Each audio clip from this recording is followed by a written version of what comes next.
and collective memories. We wish God bless all of us for the success and this program. Amen. This topic is not only interesting, but also related to the current contextual condition of Indonesia.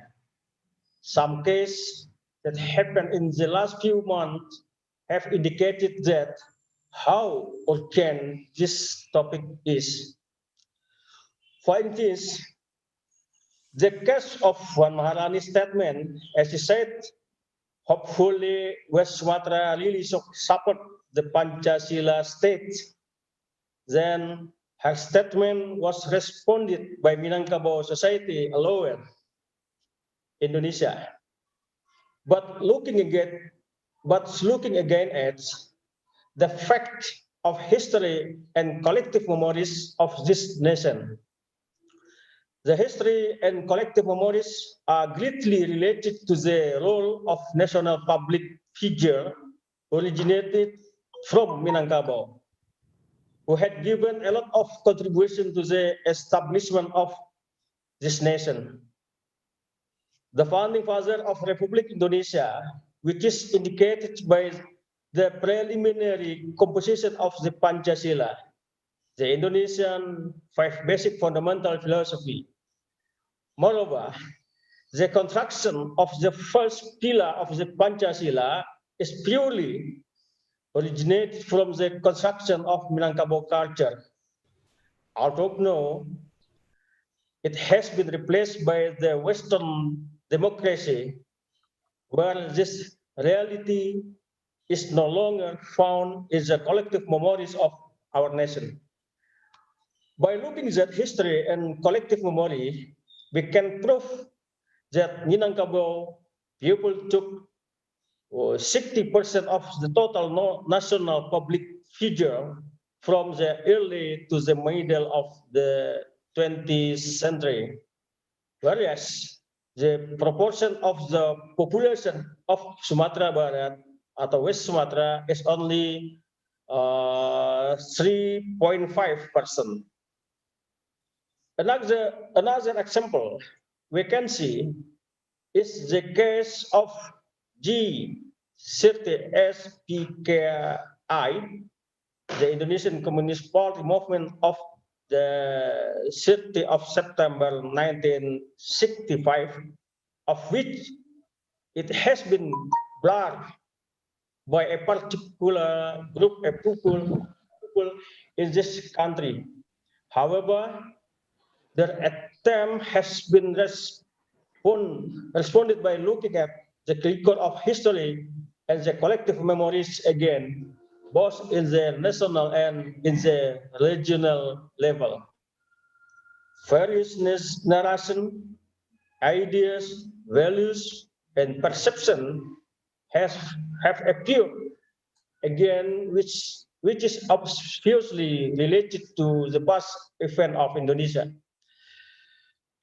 Collective memory is believed to have a significant function to bring back the history to its right track, even with some bias of the different memories between two or more ethnic groups and communities in this country.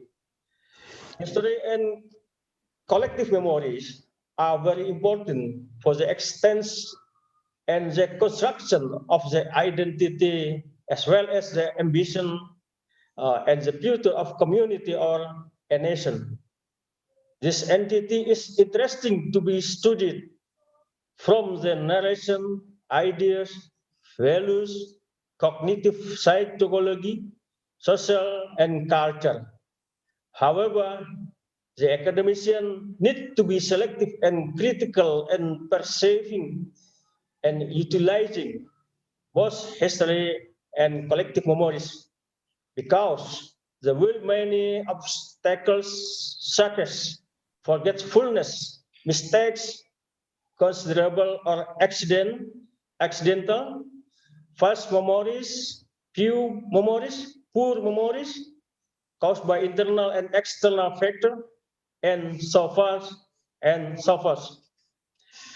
All right, ladies and gentlemen, I kindly invite you to follow and listen to the lecture to be given by Professor Dr. Robert Crick.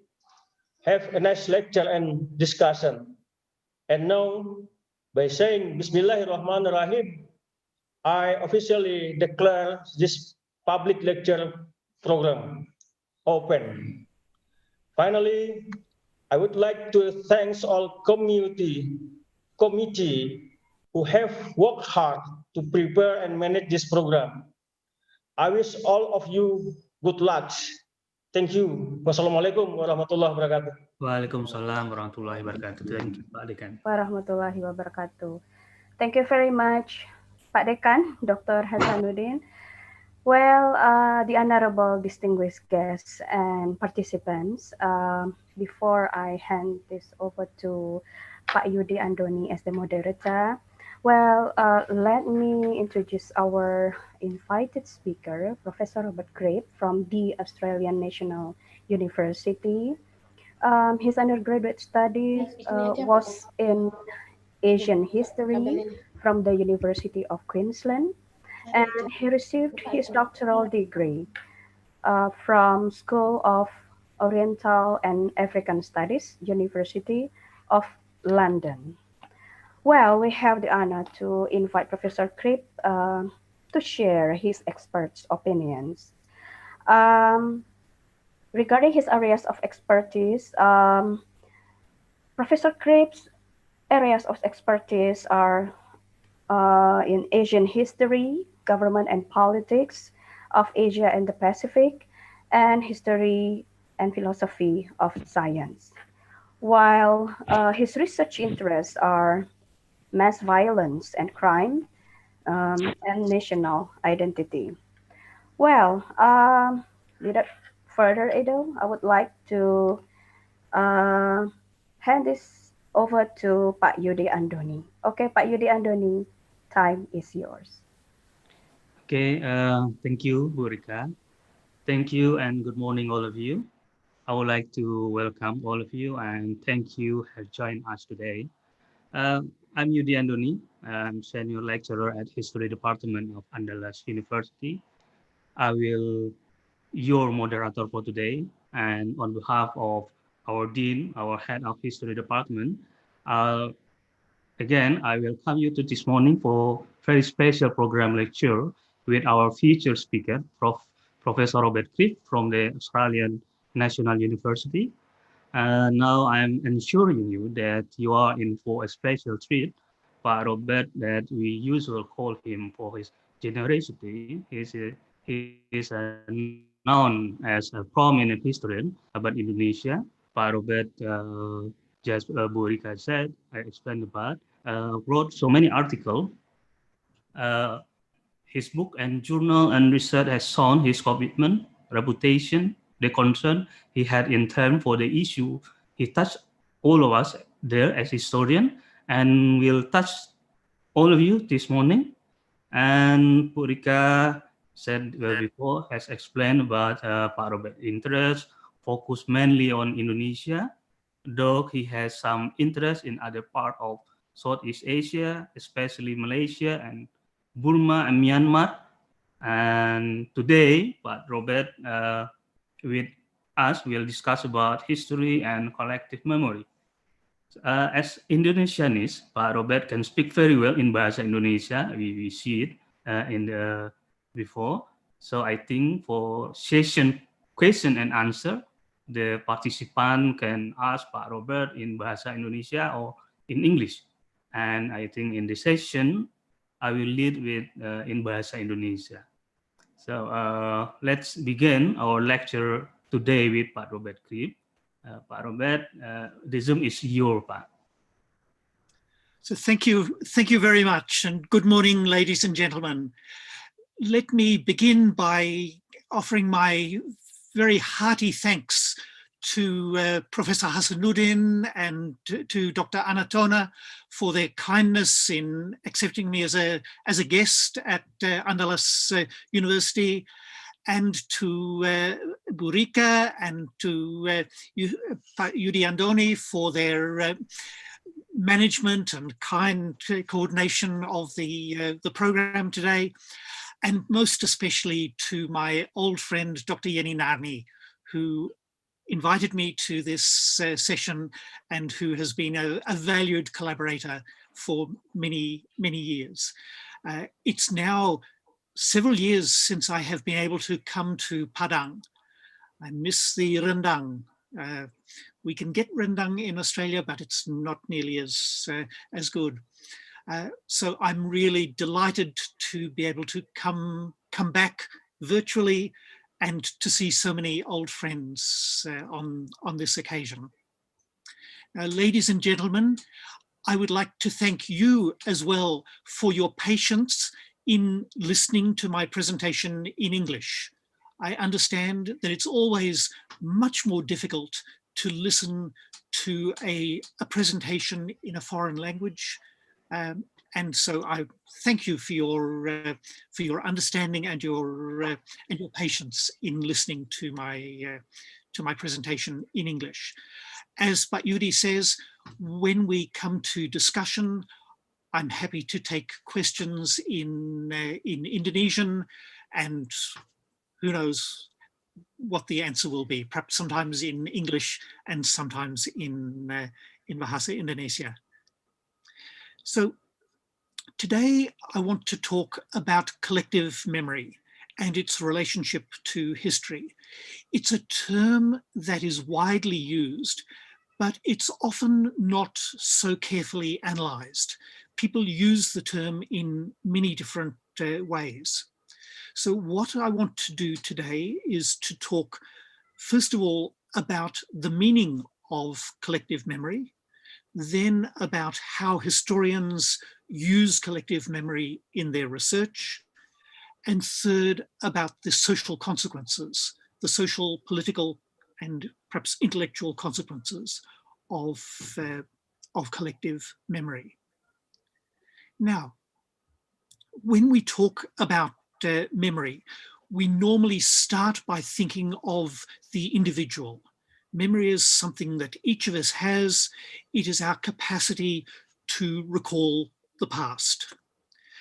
Now, this capacity to recall the past is something rather special. It exists only in the more advanced animals. Insects, for instance, don't have memory. They rely only on instincts. Cats and goats and fish learn something from their past experience, but only as individuals. More advanced animals learn socially. In other words, they see what happens around them to other members of their species, and they can learn from that experience. So monkeys, for instance, can watch what happens to other members of a group of monkeys and learn from that experience. But humans are the only creatures whose memory is also historical. We don't just learn from what we experience ourselves. We don't just learn from watching other people and their experiences. We have memory that is passed on from one person to another by means of stories of the past, by means of history telling. And that is something special about human beings that distinguishes us from all other creatures. It means that human memory, although it is located in each person's mind, in each person's brain, it is also intensely social. It's not just an individual phenomenon, a phenomenon of each individual. What we recall is always a mix of our own experiences, of the experiences that we have observed, the experiences of other people that we have observed, and the experiences that we have learnt about because we have been told of them. And we in turn are part of that world, that social world of memory. We tell other people of our experiences. talking about our experiences is one of the most important ways in which we relate to other human beings. So each of us not only drinks from that vast pool of collective memory, but we each contribute to it by telling stories of our own excuse me, our own lives and our own experiences. Now, the most powerful of these shared memories, these collective memories, are the memories that are attached to cohorts or generations, to angkatan. These are the shared memories of people who are more or less the same age and who experienced more or less the same circumstances as they grew up, and in particular as they were young adults. This sense of shared cohort memory can be as trivial as the pop songs that sat in our minds when we were teenagers. I wonder how many people in the audience still remember Isu Gianto and Seindah Rembulan in the early 1980s. Perhaps Pak Aswi might remember. For my generation, that's a song that lives on. For each earlier generation, for each later generation, there are different songs that live on. These are memories that shape the sense of collective identity for each generation. But of course, songs are only a trivial example. The memories that we have, that we share with our cohort, can be the sharp memories of a pivotal moment in history. The moment, so I did my first research in Indonesia on the years of the revolution against the Netherlands. And when I talked to people about their experience, it was clear that the moment at which they heard Indonesia had declared its independence was a special moment. It was a moment of transformation. Even though the world immediately about them hadn't changed, they sensed that something had changed in the history of their country. For people in America, the moment of the assassination of President John F. Kennedy, for an older generation, is similarly important. For more recent generations, again in America, people remember the 9/11 attacks on New York and Washington. So part of what creates collective memory are these sharp moments where suddenly history seems to have changed. But collective memory also arises out of the profound sense of having shared in the experience of eras of prosperity or eras of hardship, times of scarcity, times of abundance, times of freedom, times of repression and restriction, times of danger, times of safety. We look back at our experiences in the past and we cast different periods in the past as being good times, bad times, and we share that sense of belonging to those times with the people who also experienced them, and particularly with people who were the same age, more or less the same age as us. So generational memories, shared generational memories, are a really important part of collective memory. But collective memories can also be intergenerational.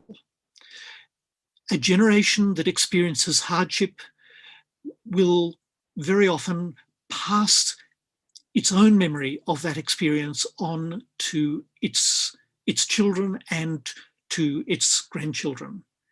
The generations that experience hardship or war or revolution tell their children, they tell their grandchildren what they experience, and those past experiences live on in the experience of those later generations. My parents, for instance, grew up during the era of the Great Depression and the era of the Second World War, and the stories that they told, the assumptions about life that they brought to living their long lives, have in turn shaped me, even though I was born long after the Second World War. Now, cohort memories and memories that come from family, from older members of the family, have a very strong sense of authenticity, whether or not they come from our direct experience or from our parents or grandparents. It happens that my grandfather visited Java in 1912. So he was an early Australian tourist coming to Indonesia before Indonesia was an independent country. And when I was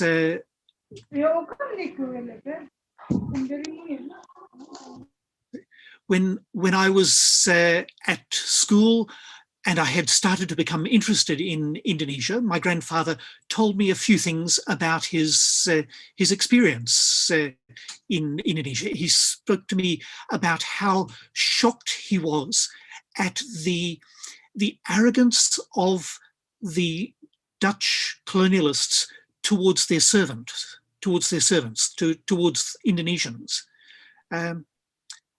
So for me, this was a window into what Indonesia had been like in the early 20th century. It felt far more authentic than simply reading something that was written at the moment. So for many people, it's these stories that we hear from people that we know, from members of our family, that give us a particularly close sense of relationship with the past.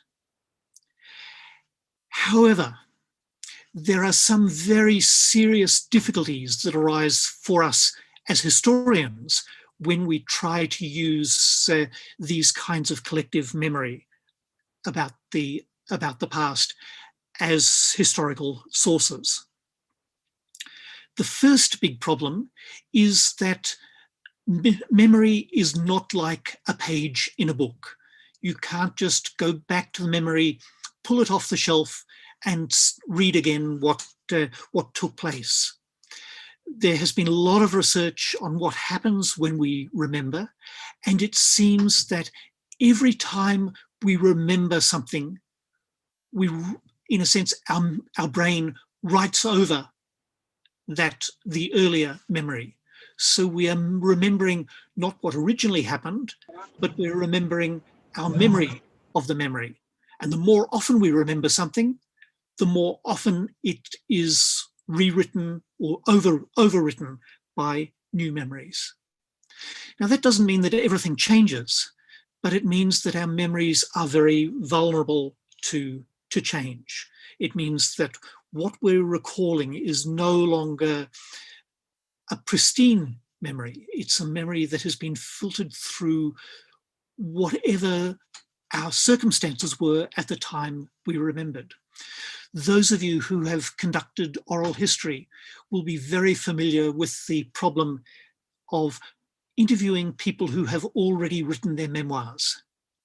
And you will have discovered probably that there is often not very much new that comes from interviewing someone who has already written their memoirs, because the memory is already down on paper. It's already been crystallized. It's been turned into something hard and enduring on paper.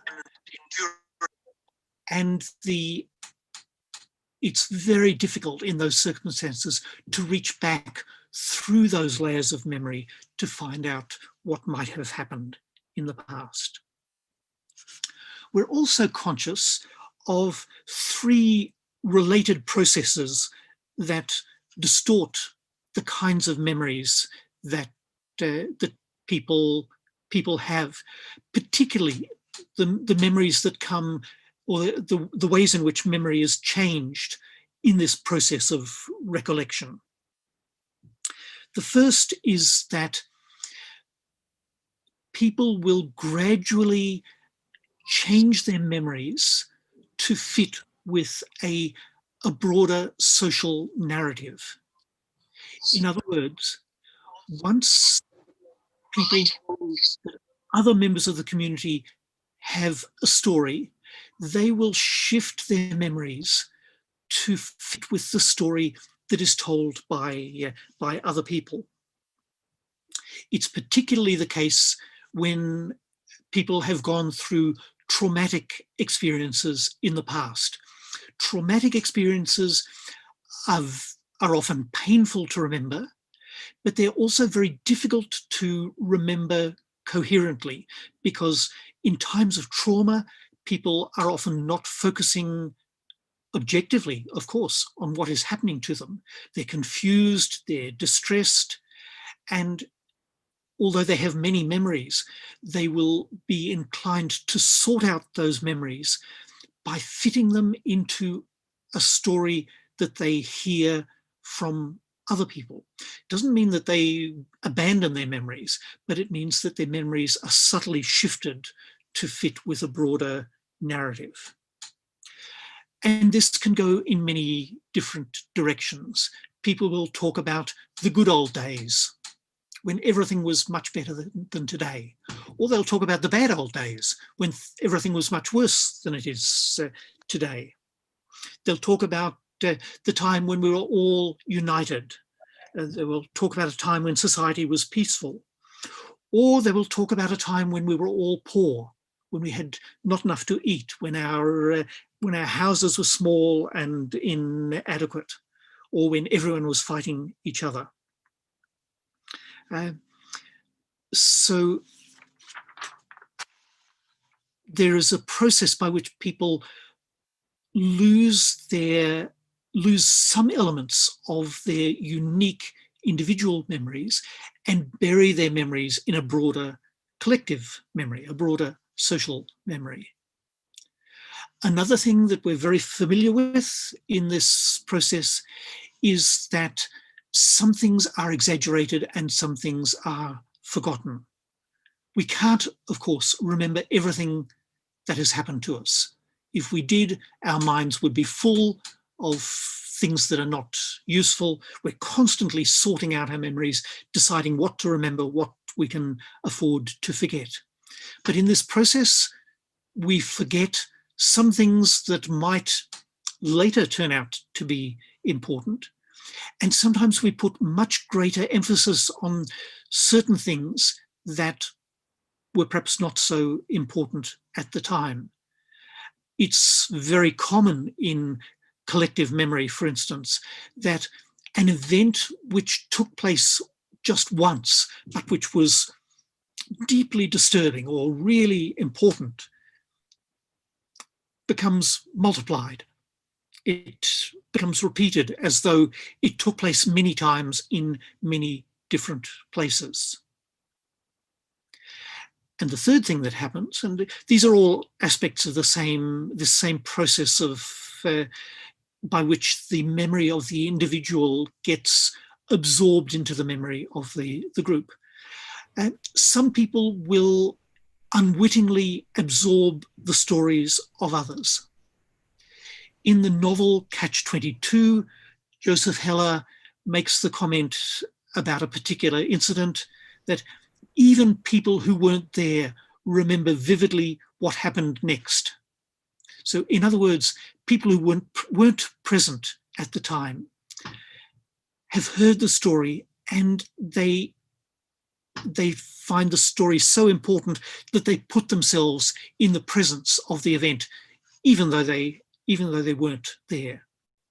And this is because, particularly again in complex or in traumatic past experiences, people will very often grasp hold of anecdotes that seem to sum up their experience.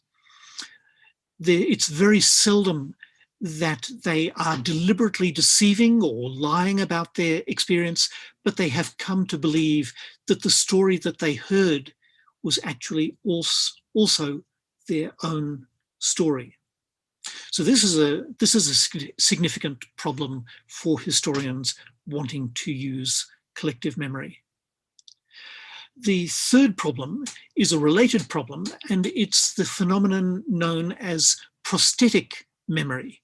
Now, prosthetics is a word that we use for tools that help people who are disabled to move around. So, for instance, a false leg is a prosthetic leg. A false arm is a prosthetic arm. It's something which is given to someone who has been injured in order to help them live a normal life. But this term prosthetic memory has been used to apply to the memories which people acquire from films and novels. Films in particular give a vivid sense of what happened in the past. Now, at the moment, I'm undertaking a project about the Japanese about Japanese war crimes in Southeast Asia, including in Indonesia. There were very many Indonesian victims of Japanese war crimes during the Second World War. In the West, there has been a long series of films which tend to emphasize the Japanese role in war crimes. And the images from these films about Japanese behavior during the war have, to a significant extent, have been absorbed by people in the West as if they were true memories. They're memories that come from films, but they've been absorbed as if they were memories from real life. Now, this situation creates a real dilemma for historians. Oral history, in its many manifestations, gives us access to aspects of the past that are often not presented in documentary sources.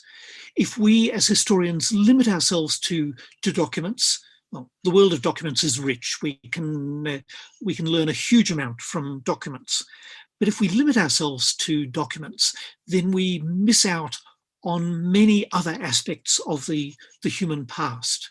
So it seems to me we cannot afford to ignore oral history. On the other hand, we have to be very careful about taking collective memory at face value. We need to recognize, on the one hand, that collective memory has the capacity to capture really important elements of the experience of a community which were never written down and which, if we ignore collective memory, would be lost. On the other hand, we have to be alert to the ways in which collective memory can be misleading, the ways in which collective memory can overemphasize some aspects of the past, can distort some aspects of the past, can underestimate other elements. There has been research on group interviews, for instance, which shows that group interviews tend to produce a richer and more lively, a more vivid picture of the past than any single individual interview, but that group interviews at the same time tend to suppress the views of individuals. So the group interview produces a very effective picture, but in that very effective picture, the experience of individuals is often lost. So as historians, we need to be careful. We have to use collective memory, but we have to be careful about the way in which we use it. Nonetheless, however, if we only test collective memory against factuality, we're missing we're missing a really important dimension of collective memory. and that is its role in society. Collective memory is not just a source for historians, not just something that we exploit as a way of making our judgments about what might or might not have happened in the past. There are three really important social dimensions of collective memory, and we need to be conscious of those. The first is that collective memory provides a framework within which people learn lessons from the past. And this learning lessons from the past is the underlying biological function of memory. Remember what has happened in the past, and we draw lessons from it in order to behave differently in the future so that we will profit more, or we will not suffer, we will not experience hardship. Many people who were not historians, but who talk about history, talk about history in this way. Bismarck is famous for saying, fools learn from history. Fools learn from their own experience. What I do, what I, Bismarck, do, is I learn from the experience of others. So I learn from history. I learn from what has happened to other people, and I don't make the mistakes that they make. The South American philosopher George Santayana is famous for saying, those who do not learn from history are doomed to repeat it. Again, there is a very strong idea that only if we look at the past can we draw lessons that will enable us to understand how to plan effectively for the future. Policymakers are constantly but selectively drawing lessons from the past to inform policy. So, for instance,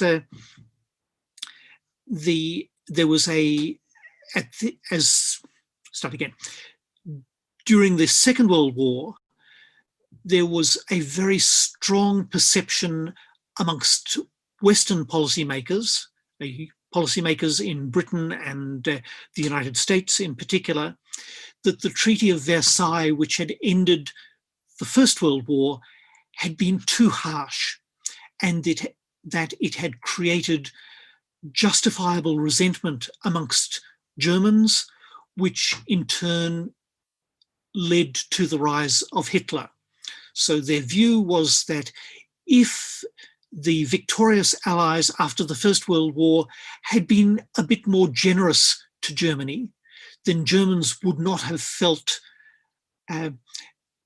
badly done by and would not have listened to the message of Hitler. And so this lesson from history was applied after the Second World War. So Germany and Japan both lost some territory, but after the initial punishment, the effort of the Allied powers was to build them up once more to be economic powerhouses and to be democracies. So this was a case of the application of a lesson from history to the present, which, and we can say probably in this case, it was quite an effective lesson. Another lesson was drawn from the dropping of the atomic bomb and the enormous destruction that took place in Hiroshima and Nagasaki at the very end of the Second World War. Many people looked at the scale of the destruction and said, what this means is that a third world war would destroy humankind. So although the rivalry between the United States and the Soviet Union during the Cold War was intense, it was kept in some restraint by the understanding, by the memory of the dropping of the atomic bombs on Japan, which led people to understand that the future of humankind might be at stake. And of course, we see currently in economic responses to the COVID-19 pandemic. Governments have learnt economic lessons from the past, and rather than allowing the economy to shrink, they're spending, in many parts of the world, they're spending large amounts of money to try and keep the economy alive, to try and keep people in jobs to varying degrees from country to country, but it's a universal strategy, nearly a universal strategy, in order to put support under the economy so that if and when we have a solution to the pandemic, the economy will be able to recover more rapidly. So it's another example of learning from the past, learning from the experience of the Great Depression, where governments responded to economic decline by not spending money. And the consequence was that the economic impact of the Great Depression was much more serious.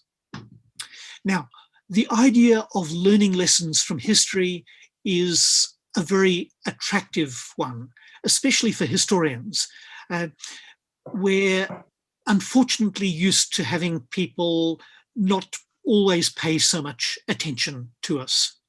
When there is a crisis, the government, whether it's the government in Indonesia or the government in Australia or the governments in Europe or the United States, they don't say, we should form a team of expert historians to advise us on what should happen next. They don't turn to historians, they turn to political scientists, they turn to economists, they turn to sociologists. But this perception that you can learn from the past does give us at least some seat at the table. But of course, we understand as historians that there are some serious limits to the lessons that we can learn from history. There are limits because things have changed. Many of you will know the sentence that comes from L.P. Hartley's novel, The Go-Between. It says, the past is a foreign country. They do things differently there.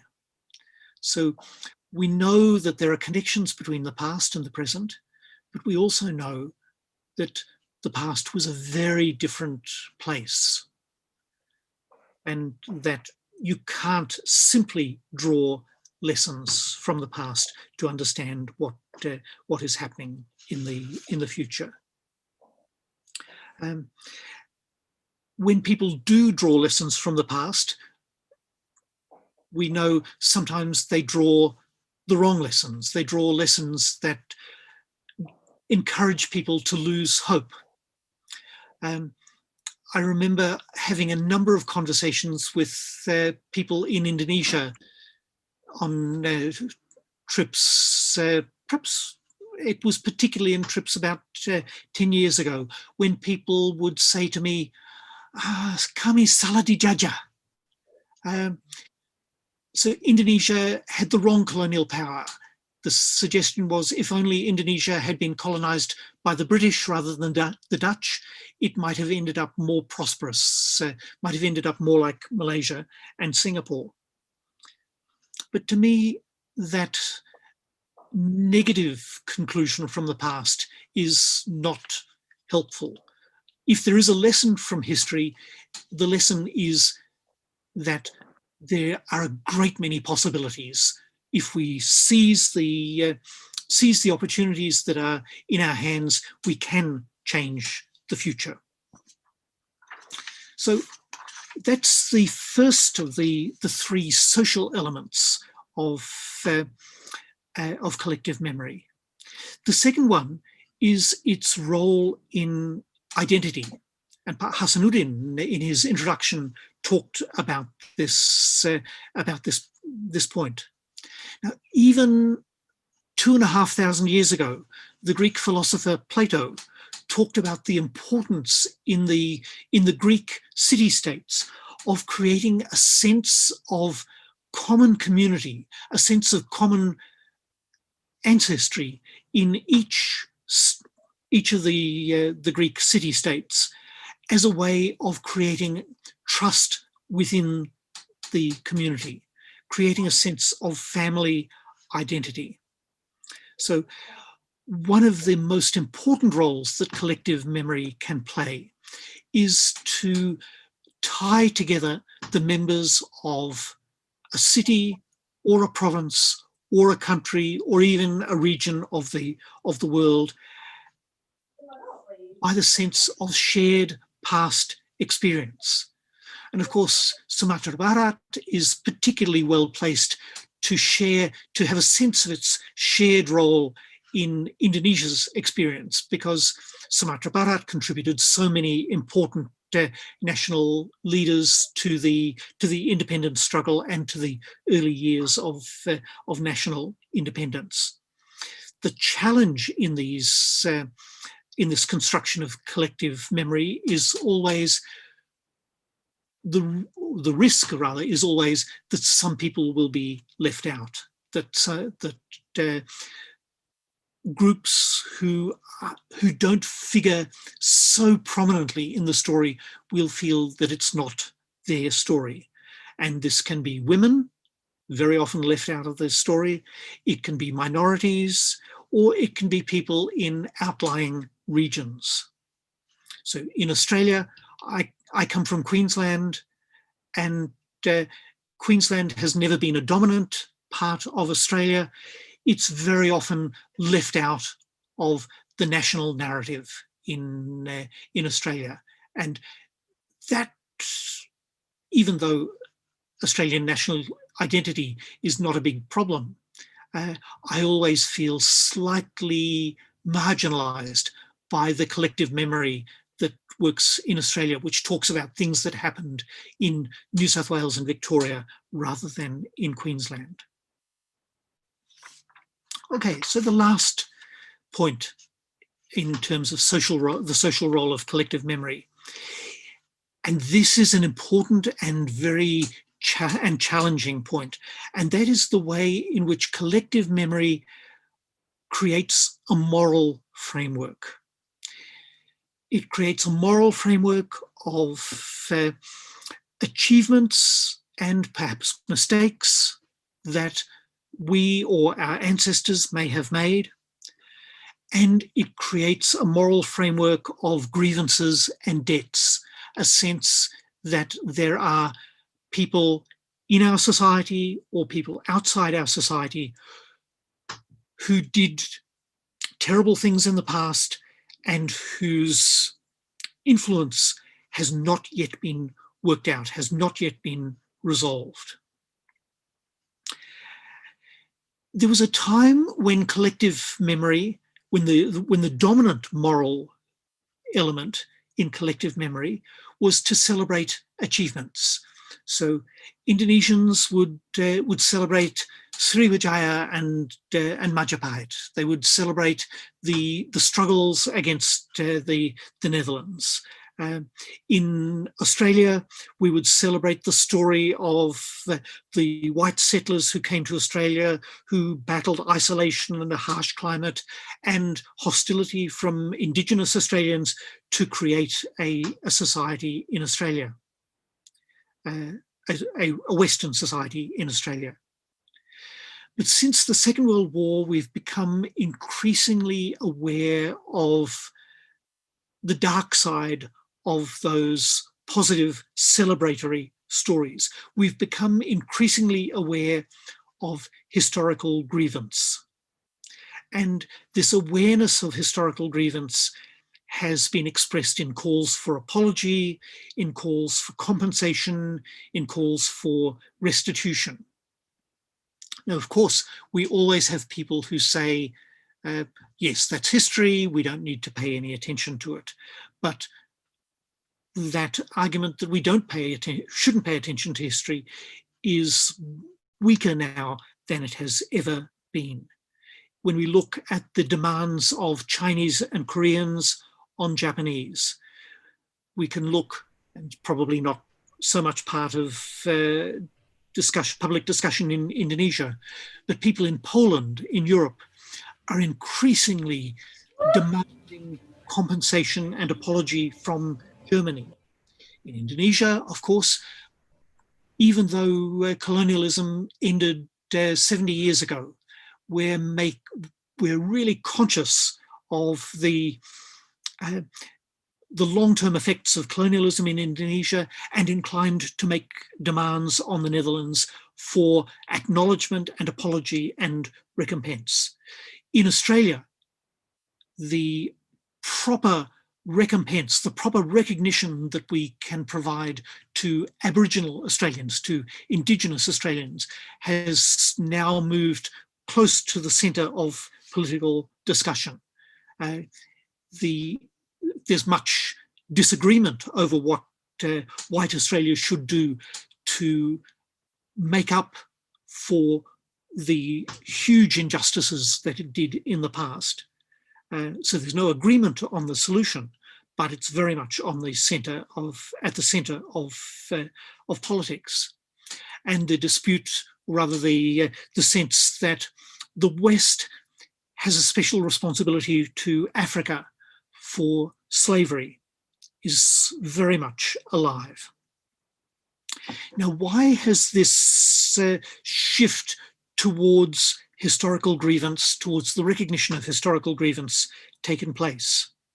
So partly it is a consequence of the fact that it's now possible, and in particular, the role of Germany in apologizing to and offering reparations to Jews for the Holocaust seems to be particularly important, because many other societies can now say, Germany has provided compensation to the Jews, we were also badly treated, so we're entitled to apology and compensation. There's also been a philosophical justification, which is presented very simply as, if you take the good in your past, you also have to accept the bad. If you take credit for the great things that your society has done, if you take credit for Majapahit and for Sriwijaya, then you also have to recognize that there were Indonesians who raided Cambodia, who plundered the coastlines of Cambodia many centuries ago. You've got to accept that in the past bad things happened as well as good, and that it's a package. So that's one reason why we now pay more attention to grievance. A second is that we now recognize that the consequences of past injustice live on in society much more than was previously recognized. We recognize that it's not simply enough to end colonial rule. The effects of colonial rule last for decades after the end of colonialism. The effects of slavery last for decades, even centuries, after the end of the formal system of slavery. And if that's the case, then we have an immediate and present obligation to do something about it. And the third reason, I think, is that the idea of the right to make moral judgments has become democratized in a way that was not the case in the middle of the 20th century. When the Allied powers came to a settlement with Germany and Japan at the end of the Second World War, it was generally accepted that it was governments which could make those settlements.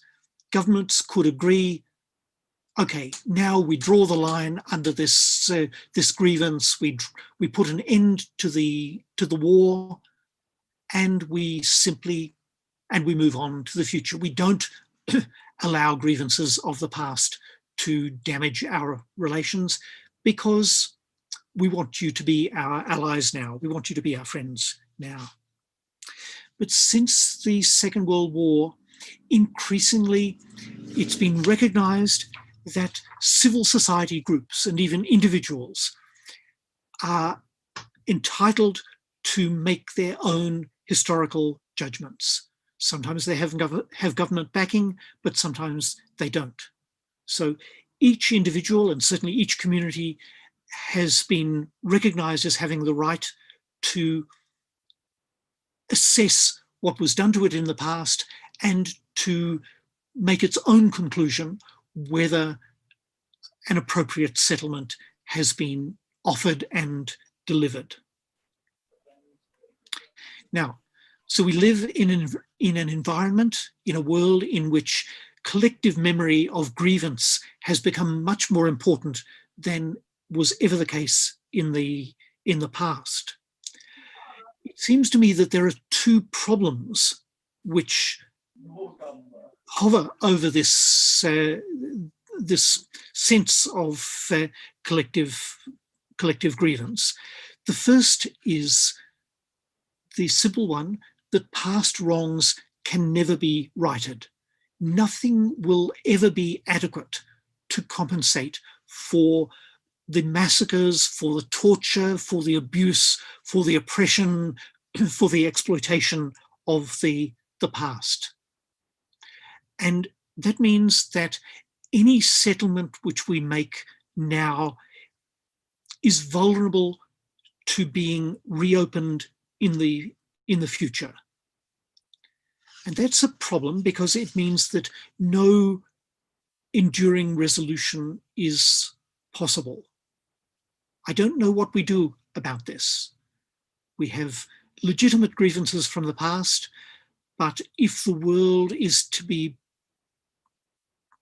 preoccupied with grievances from the past, then it will not be a happy place. And the second problem is that we still lack a moral framework for consistency. We're not sure just on what global principles we can say who is entitled to feel grievance and who should bear guilt. And the consequence is that the world of historical grievance, the world of historical memory about grievance, of collective memory about grievance, is beset with accusations of hypocrisy. You cannot find a conflict in which there is one side that says to the other, you did wrong, without the other side saying, well, you're forgetting about the wrong that you did, or you're magnifying, you're exaggerating our wrongs and you're ignoring some other wrongs. In English, we sometimes talk about the technique of whataboutism. So it's when people are accused of one thing and rather than answering the accusation, they say, well, but what about something else? That was much worse than what we did. Why don't you focus on that rather than on us? The problem to my mind is that we don't yet have a solution to that problem of consistency. We don't yet have a set of principles. So where do historians fit in all of this? Well, we're not moral philosophers, so I don't think we can control the moral way in which people use history.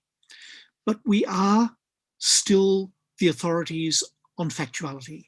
We are still the ones who can say with the greatest authority, yes, this happened, it happened like this, and no, even though you would like to believe that that happened, it didn't happen. We are the ones with source criticism. We're the ones with the rigorous approach to evidence. We are still in a better position than anyone else to say what actually happened in the past and to make sure that whatever the moral discussion might be, it is firmly grounded in truth. And with that, ladies and gentlemen, I thank you very much for your attention. I hope that what I've said was clear, but I look forward to your to your comments and your questions. Thank you very much. Thank you very much, Pak Robert. Okay, I think there is some note about Pak Robert presentation today that I would like to outline. First, that there is a collective memory versus collective remembering, history versus collective memory, and individual memory versus collective remembering. So from this perspective, collective remembering is what Pak Robert has explained to us, is viewed as an active process that often involves contention and contestation among people rather than as historian, as a static body of knowledge that they pose. So I think what is Pak Robert addressed today being a perfect time, because in Indonesia during September and October is known as Memori on communist tragedy. I don't know why. So many Indonesian love to remembering a pain memory, his sorrow, and sometimes climb there as a victim of a state violence, victim of communist or PKI, victim of a new order, Suharto, and many others. I think this is not just what Pak Robert called a moral demand, a justice demand. Maybe it is our, I don't know, Pak Robert, maybe it is a real face as a nation. So I don't know about that, we need more in-depth research about this. So let's begin the session question and answer. So we have about 2 hours, maybe more and less time to a session question and answer. I think it much better for me to lead the session in Bahasa Indonesia and allow Pak Robert will answer it with in English or in Bahasa Indonesia. First, we already have a question from Juprianto. He is a PhD student from Deakin University. I would like to read it for Pak Robert. He asks Pak Robert how and when we can categorize memories as a collective. Is there any quantitative sense in doing that? It seems to Juprianto that when one is involved in an event, he or she will construe the event based on his or her ideology. For example, mental representation, meaning that it might not be necessarily shared by others. And we have Ahmad Nurhuda. He raised hand for the question, so I will let Ahmad Nurhuda to say something, ask Pak Robert, or maybe share his idea or anything else. So please, Pak Ahmad Nurhuda. Pak Ahmad Nurhuda, you are here. Pak Ahmad Nurhuda. Mungkin yang lain ya. Okay, and then we have Heru Sumpana. So he want to ask Pak Robert. I would like to ask the memorial passionists of the people victimized by political turmoil, such 65 case. How historian can contribute for building the reconciliation among the people to bridge the lack of trust that built by the power. Some efforts are designed to make reconciliation soon neglected, even rejected vastly by people who involved in the event or future generation who are successfully indoctrinated in the case. Thank you, Pak Robert. That from Hersupana. Maybe satu orang lagi yang mau bertanya in English or in Bahasa Indonesia.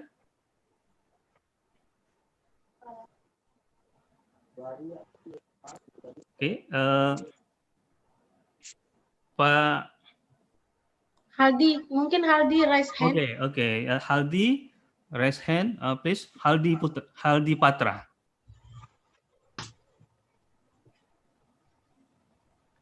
Haldi Patra, silakan.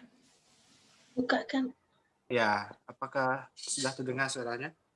Udah. Ya, terima kasih Pak Robert. Maybe I will ask in Indonesia. Jadi seperti ini Pak.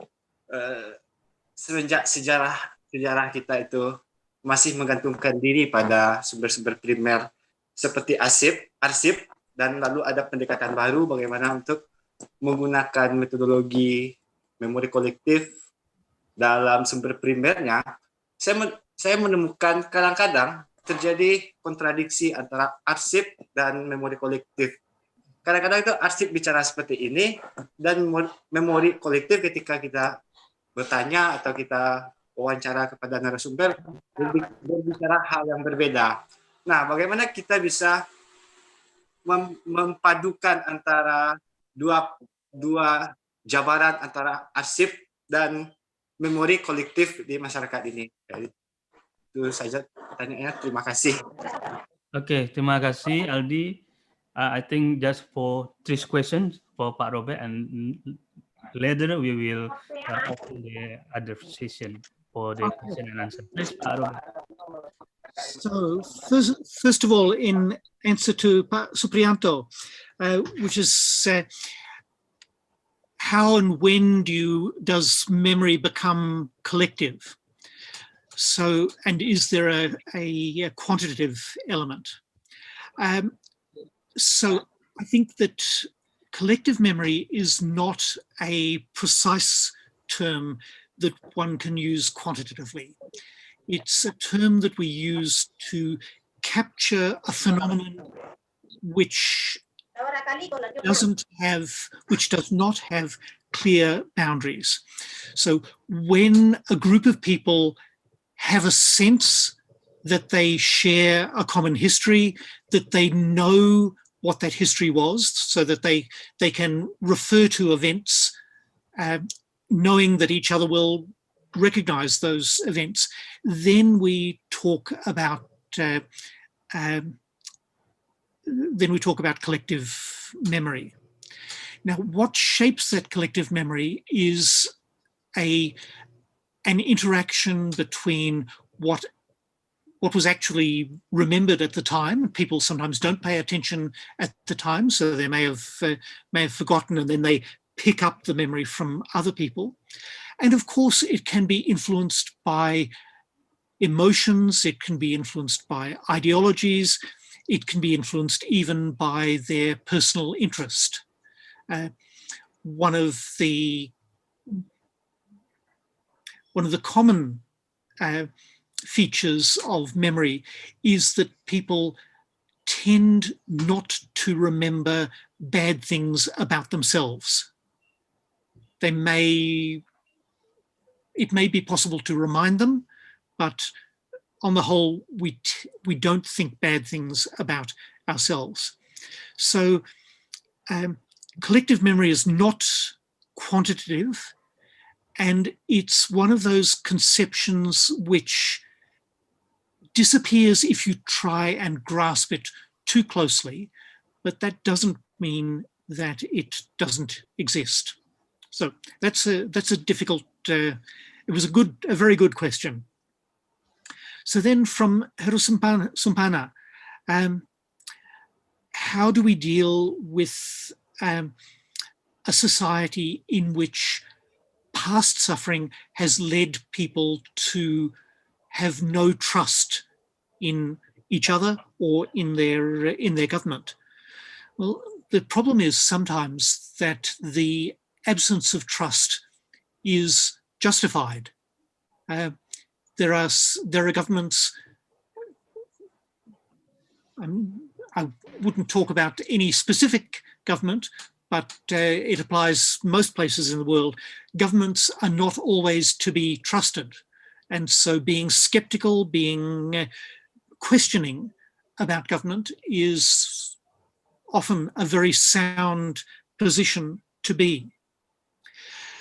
If we consider the broader issue of reconciliation, I do have a view which I understand hardly anyone agrees with. So this is very much a minority viewpoint. But that is that reconciliation can sometimes work when both sides admit that they were wrong. The example which I have is Finland. So it's a Nordic European country. It's a very long way away.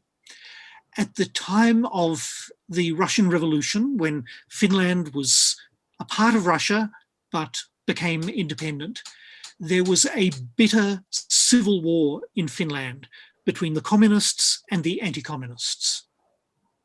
In this case, the anti-communists won and the communists were defeated. About 3% of the population was killed in this civil war. Many more communists were killed than non-communists, but the division in Finnish society that was created by this civil war was deep and bitter for decades and decades afterwards. Only in the late 1980s did it start to become resolved. And there were two important things that happened. One was, actually three important things that happened. One was that the Soviet Union fell. So the immediate political dimension of the communist, anti-communist conflict in Finland finally disappeared. Another thing was that Finland had become prosperous. It had become a wealthy country. Back at the beginning of the 20th century, Finland was a very poor place. But because of good policies and fortune, it became wealthy. And in a wealthy country, it's much easier to forget the sufferings of the past than in a country where people are still poor and the poverty is connected with what happened to them in the past. But the third thing that happened was that there was a big oral history program which worked with people who had been children at the time of the Civil War. So there were people who had not been engaged directly in the war. They had been 4 years old, 5 years old, 7 or 8 years old at the time. So this program gathered the memories of people who had experienced the Civil War as children. And I remember particularly one of the testimonies was of a young boy who had walked along a path in the forest, holding his mother's hand. And as they came along the path, they found the body of his father, his mother's husband, the father of this man.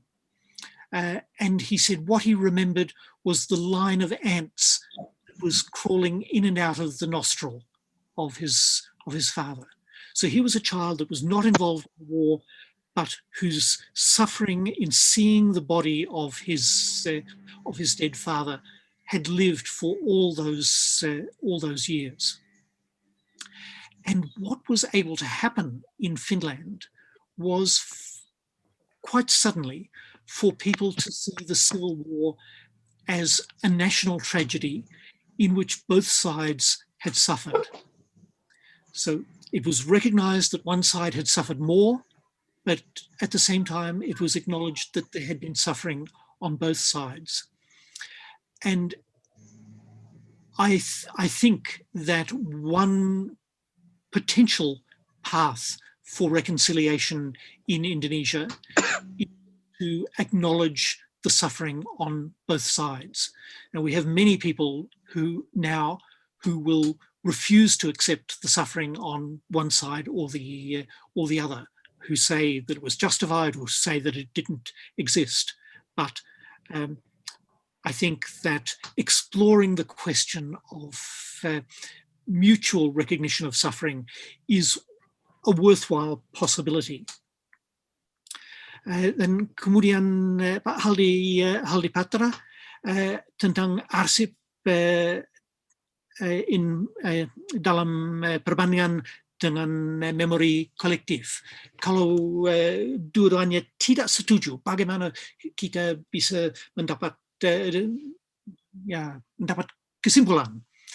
Itu sangat sulit sekali. Tapi kadang-kadang kita bisa menggunakan collective memory sebagai semacam indikasi bahwa semacam ini terjadi. Kemudian detik-detik yang lebih presis bisa terdapat dari dokumentasi.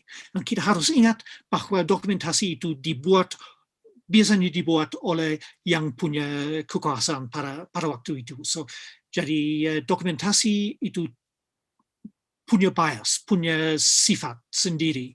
Jadi tidak bisa dipercaya 100%. Tapi kalau dibandingkan dengan memori kolektif, itu sangat tergantung kepada setiap kasus sendiri. Tidak ada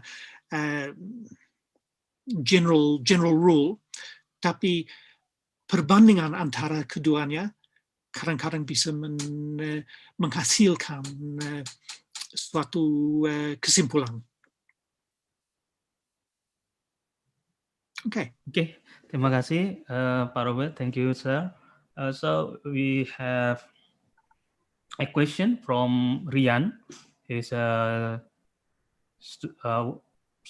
history student from Andalas University. I think maybe Rian itself say to Pak Robert the question.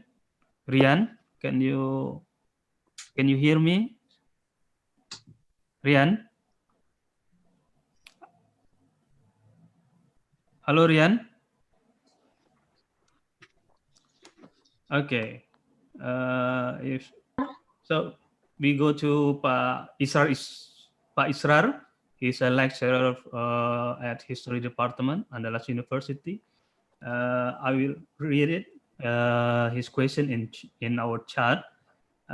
History in general can be interpreted as historian creation based on the fact found, then interpreted. Meanwhile, collective memory is not necessarily history, but it is the memory that the people invented and created. It is very possible that every society has a different memory of historical events, such as about the event of 1965 in Indonesia, about the communist coup. The community was divided about it. The question, Pak Israr, is how do historians address this problem? The problem is that historians today themselves also have a polarized attitude toward events like the 1965 tragedy. And then Ainun Mardia, I just read it. Thank you, Prof. Grip, for the insightful presentation. I would like to ask your opinion regarding two things. Doesn't remembrance of the past somehow create collective wound for the victim of history in the present day? And is it realistic to hope then everyone could view the history from the same perspective? And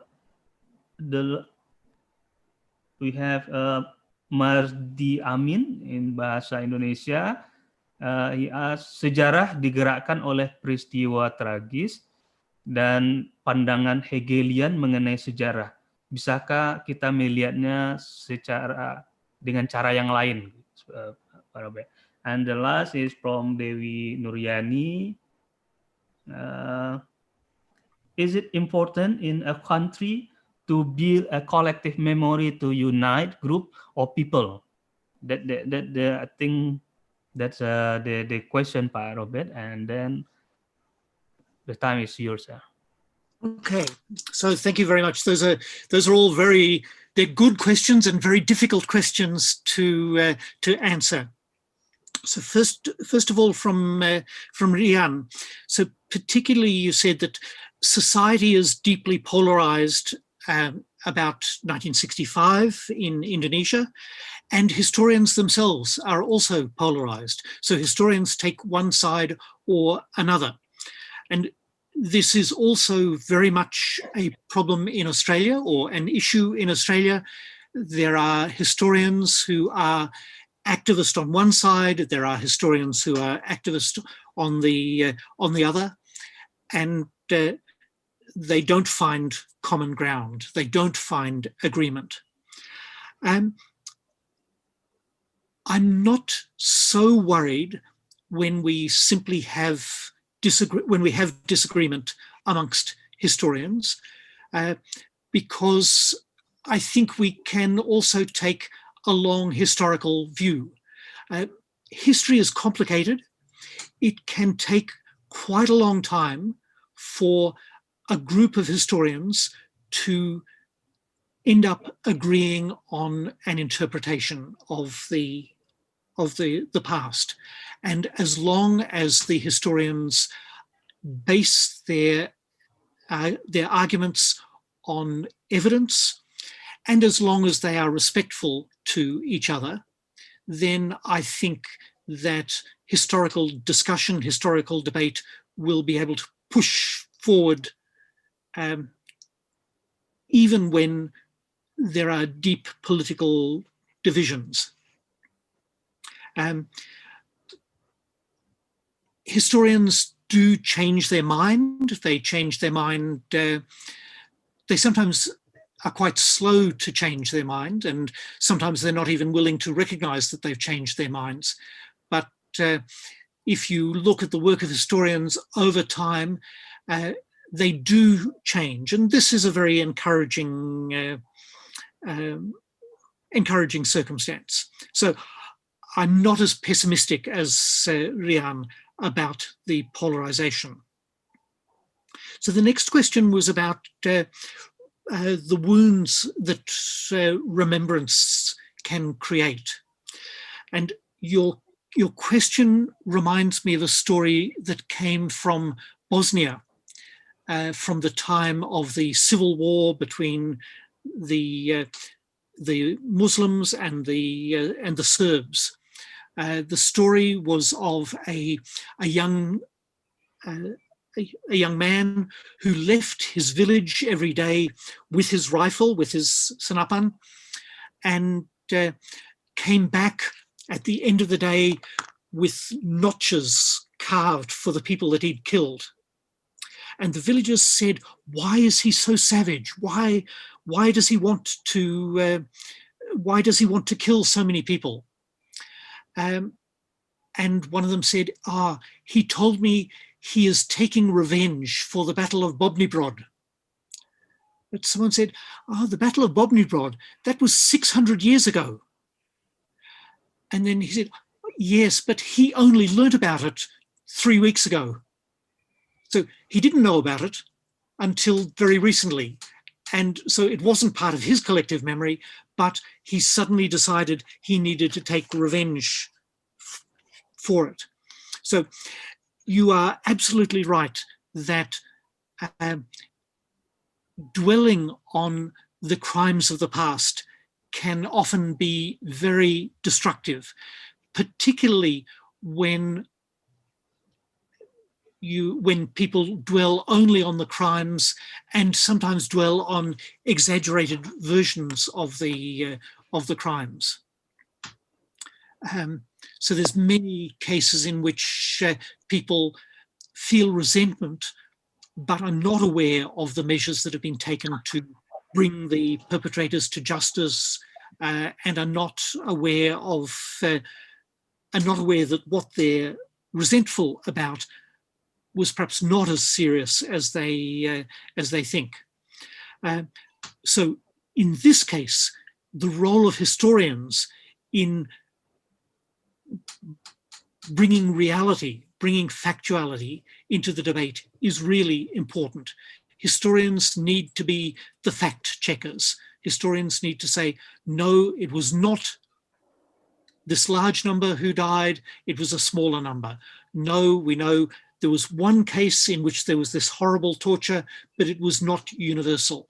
So historians have a special role in making sure that the discussion is on the basis of historical reality and not on the basis of exaggerated myth. Of course, also, it's important that historians refute denialism. There are many people who try to deny the atrocities of the past or to dismiss them, and historians need to be just as vigorous in combating the denialists as they are in combating those who overstate or exaggerate what happened in the past. And the third question was a real philosophical question about the dynamics of history, and suggested that we can think of history as moving in a Hegelian fashion, as the result of thesis and antithesis.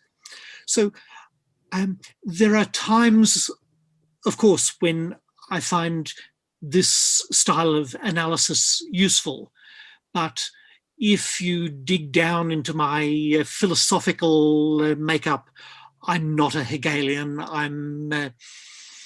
It would be hard to say just what I am. I tend to think of history as a cumulative process in which people are learning imperfectly from what took place in the past. So, yeah, we could have a long discussion about the dynamics of history, but I suppose above all, I tend to believe in human agency as what drives history, that it's human beings and what they aspire to that makes historical change possible.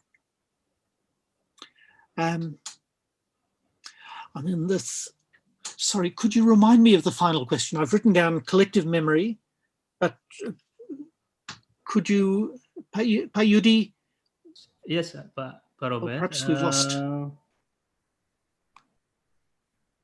Okay. Yudi, could you remind me of there was a fourth question, and I don't think I wrote it down properly. Israr. Yang Israr. No, but from Dewi Nuriani. Is it important in a country to build a collective memory to unite groups of people?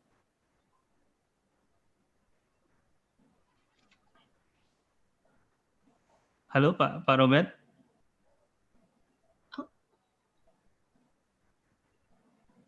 Pak Robert, maybe there is a problem with Pak Robert network. Yeah, sorry, I just, okay. Yeah. So would you mind repeating the fourth question? Because okay. I don't think I wrote it down properly. So the Dewi Nuriani question is it important in a country to build a collective memory to unite groups of people? That just a short question, but yeah. Yes, please. So that's also a very interesting and useful question. I think it's really important for each one of us to be able to locate ourselves in history. If you think of what matters to each of us, there are really three things that matter more than anything else, even three things that sum up what matters. The first is our relationship with God. We have different gods, but our relationship with God is the pivot of how we place ourselves in the cosmos. The second is our relationship with our community, with the people that we know, with our friends and with our family. And the third is how we relate to the past, how we place ourselves in terms of where we came from and where by extension, where we are going to.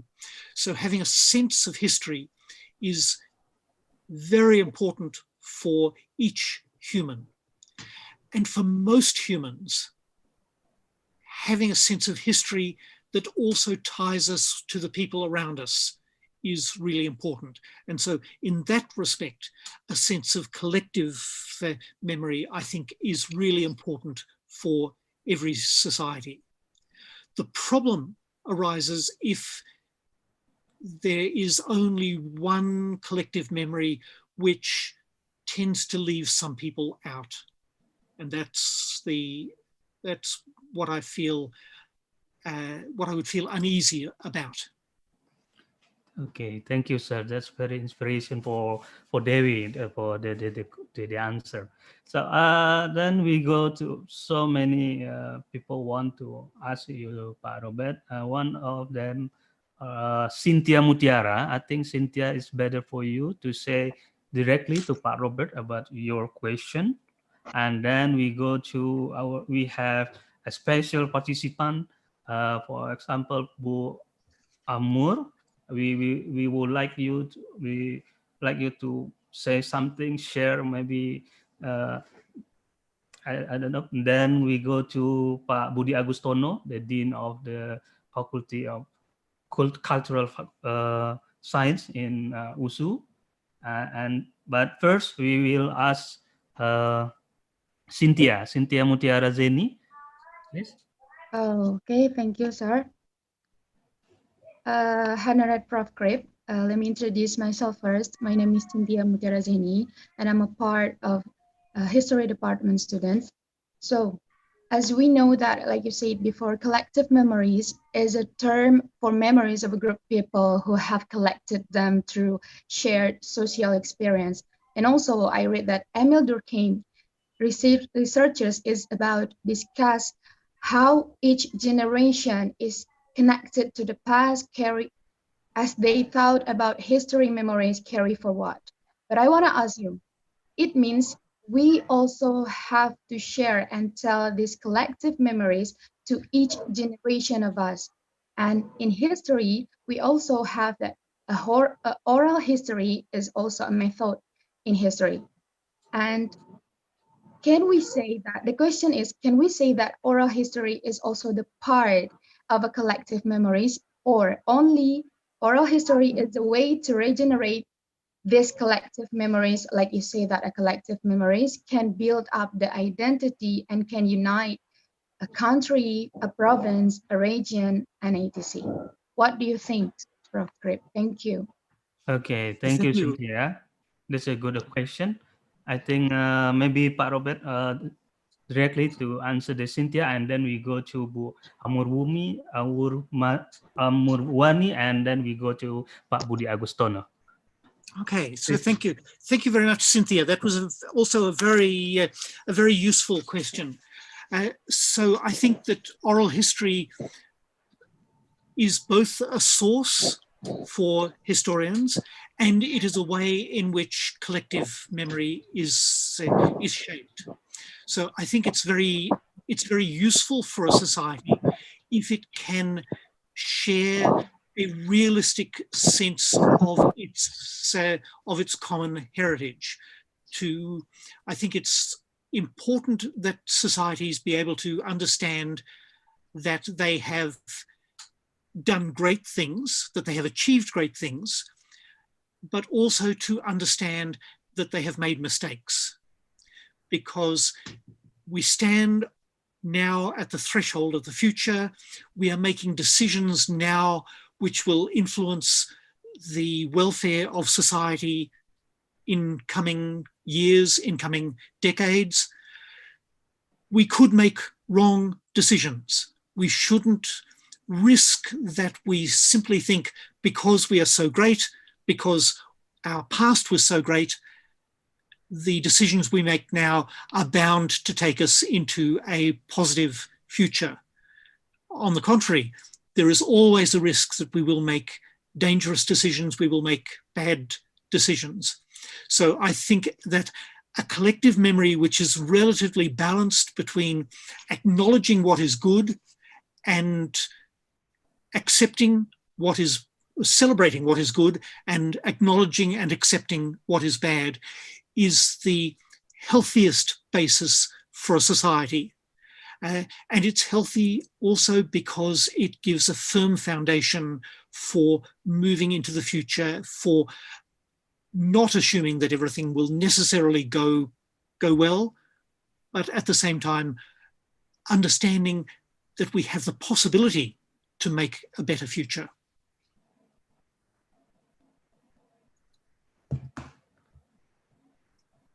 Okay, Cynthia? Yes, sir. Okay. Okay. Pak Robert, we have a special participant in here. I would like to invite Ibu Amur to say something in our lecture today. Please, Bu Amurwani. Ya, thank you, Mas Yudi, Pak Robert. Saya senang sekali bisa bertemu Pak Robert di sini. Lama nggak ketemu sejak tahun 2006. Ya. Ya, sejak tahun 2006. Tentu saya juga tertarik dengan kajian memori kolektif ini, dan kajian pertama saya juga atas bimbingan Pak Robert pada saat itu. Banyak sekali Pak Robert memberikan masukan-masukan pada saat seminar di LIPI, di Padang, dan sebagainya. Nah, sekarang saya juga melanjutkan terkait juga dengan memori kolektif, apa yang menjadi simpanan ingatan masyarakat banyak pada saat ini tentu akan sulit dilakukan oleh individu-individu yang terlibat dalam peristiwa itu. Nah, peran penting masa kini dan untuk menentukan kehidupan yang masa datang tentu akan dibentuk oleh memori kolektif itu sendiri. Dan kita tidak bisa stuck dalam suatu memori kolektif yang menjadikan hantu masa lalu kita. Tetapi bagi saya adalah bagaimana kita melanjutkan masa kini untuk menatap jauh ke depan, dan berbagai hal sudah dilakukan untuk melakukan suatu, tadi saya senang juga ada pemikiran tentang rekonsiliasi. Nah, satu hal yang saya temukan dari penelitian saya saat ini, Pak Robert, bahwa berbagai forum sudah mulai dilakukan untuk melakukan rekonsiliasi ini, baik oleh kalangan anak-anak muda di kalangan Islam, orang-orang tua dan generasi penyintas yang sudah melakukan pemulihan terhadap ingatan memori yang kurang mengenakan bagi mereka. Trauma yang begitu mendalam tentu tidak saja dialami oleh para pelaku 65 maupun korban 65, tetapi seluruh masyarakat mengalami trauma itu. Dan memori kolektif ini terus-menerus disampaikan, terus-menerus diceritakan melalui tradisi dan pembelajaran oleh masyarakat kita. Tetapi bagaimana kita memanage memori kolektif ini menjadi bagian hidup kita, menjadi sesuatu yang harus kita hadapi, sehingga kita menerima seluruh kepahitan masa lalu itu menjadi sesuatu yang kita dapat menerima apapun kejadian itu, peristiwa itu, karena itu peristiwa yang kemungkinan tidak boleh terulang lagi. Dan peristiwa yang sudah terjadi adalah sesuatu hal yang sekelam dan sepedih apapun adalah itu fakta sejarah yang tidak bisa kita hilangkan. Tetapi bagaimana kita berpijak dari masa lalu itu untuk menyusun kekuatan untuk menghadapi trauma. Bagi seorang individu, trauma yang terus-menerus menekan itu kadang-kadang akan mengakhiri seluruh kehidupan dia. Tetapi bagaimana kita bangkit bersama-sama, bergandengan tangan bersama-sama untuk menuju suatu masa depan yang lebih cerah, masa depan yang lebih menyenangkan. Dan tentu ini sulit, Pak Robert, bagi kami yang mengalami hal-hal seperti itu. Tetapi dari kesulitan itu saya mencoba untuk melakukan suatu merekonstruksi kembali, melakukan penjembatan terhadap rekonsiliasi melalui jalan budaya. Saya kira jalan budaya adalah hal yang sangat bagus untuk mewadahi seluruh elemen masyarakat, baik itu yang bagian dari korban, baik itu yang pelaku sendiri dari suatu peristiwa itu, dan kita akan bersama-sama menyelesaikan masalah itu. Memberikan maaf kepada diri sendiri adalah sulit sekali dilakukan, tetapi bagaimana dengan memori kolektif yang sudah terhimpun oleh masyarakat, terekam oleh para individu-individu yang ada di dalamnya itu, dapat saling memberikan kata maaf. Ini yang sulit dilakukan. Meskipun sulit, tetapi bagaimana kita harus menyusun kekuatan itu, menyusun struktur bangunan itu menjadi kuat, menjadi fondasi yang akan lebih bagus untuk masa depan. Dan tentu berpijak dari trauma itu, kita akan mencoba untuk membangun kembali struktur-struktur yang ada ini menjadi bangunan yang lebih kuat lagi. Saya kira itu Pak Robert, dan saya berharap bisa ketemu Pak Robert kapan waktu, entah Pak Robert yang datang ke Indonesia atau kita yang ketemu di Australia, satu hal yang sangat saya inginkan. Dan Pak Robert, saya ingin menyampaikan Prof. Taufik sebentar lagi akan berulang tahun. Saya ingin menagih janji Pak Robert untuk menulis untuk artikel Pak Taufik. Prof. Taufik perlu juga untuk kita peringati untuk ke-85-nya. Saya tunggu artikelnya, Prof. Terima kasih, itu saja. No, terima kasih ya banyak. Itu komentar itu sangat tajam, sangat tepat. Ada dua hal. Saya kira yang pertama-tama kita harus berusaha supaya yang sudah terjadi, yang itu pembantaian dan lain-lain tidak terjadi lagi. Kalau kita bisa bekerja supaya tidak ada pengulangan dari atrositas dalam zaman dahulu, itu sudah merupakan suatu tahap ke depan. Yang kedua ialah soal minta maaf. Baik minta dan menerima maaf. Sulit sekali untuk minta maaf, sulit sekali juga untuk menerima permintaan maaf. Saya kira bahwa kalau kedua belah pihak bisa ambil tahap itu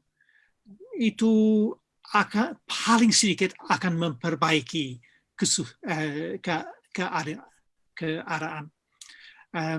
Tapi saya tidak mau mengatakan bahwa masalah itu gampang. Itu paling tidak gampang.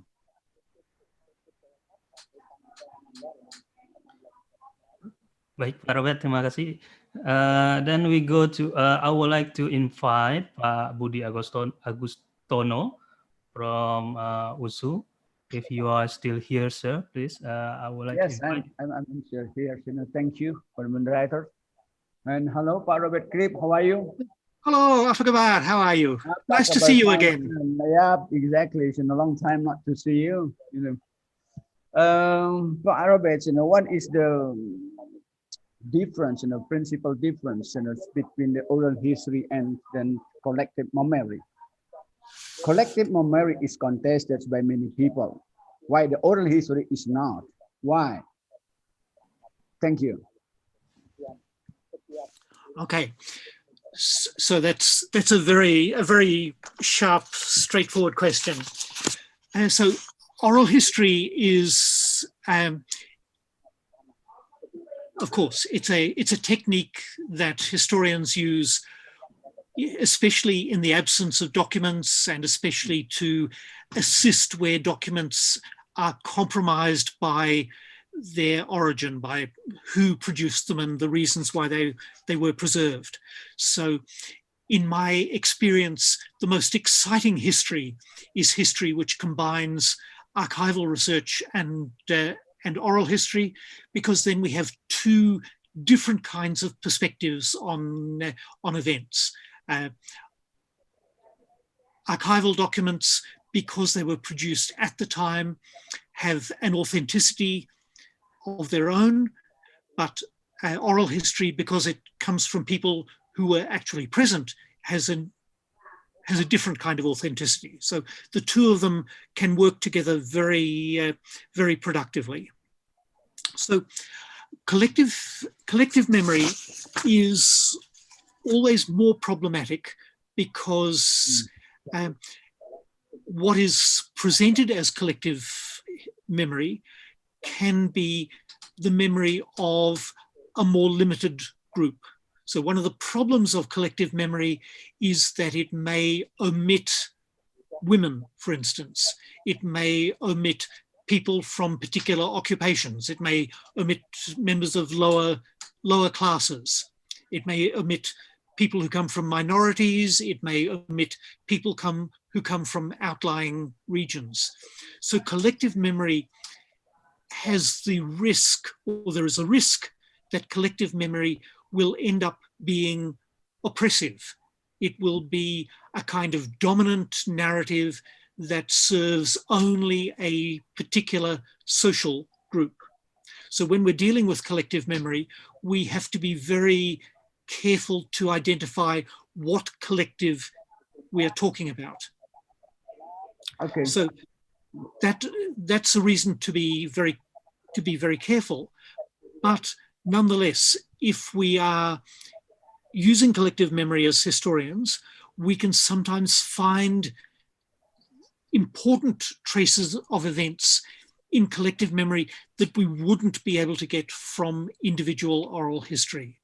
And so that makes it important. And as I said in the other answer, having a sense of where we belong, of what we belong to historically, is really important for all of us. So that means that collective memory plays a role in our mental well-being. And we need to recognize that and not simply reject it. Okay. Okay. Okay. Thank you, Pak Robert. Pak Thank you Budi. for the Yeah, question. thank you. Yeah. Okay, terima kasih. Mas, thank you Pak Gusdi, Pak Budi Agostono, and then we go to Pak Ganda Upaya. I see you hand raised, sir. So please, the time is yours. Ya, terima kasih banyak atas kesempatan yang diberikan oleh moderator dan selamat untuk Departemen Sejarah Universitas Andalas.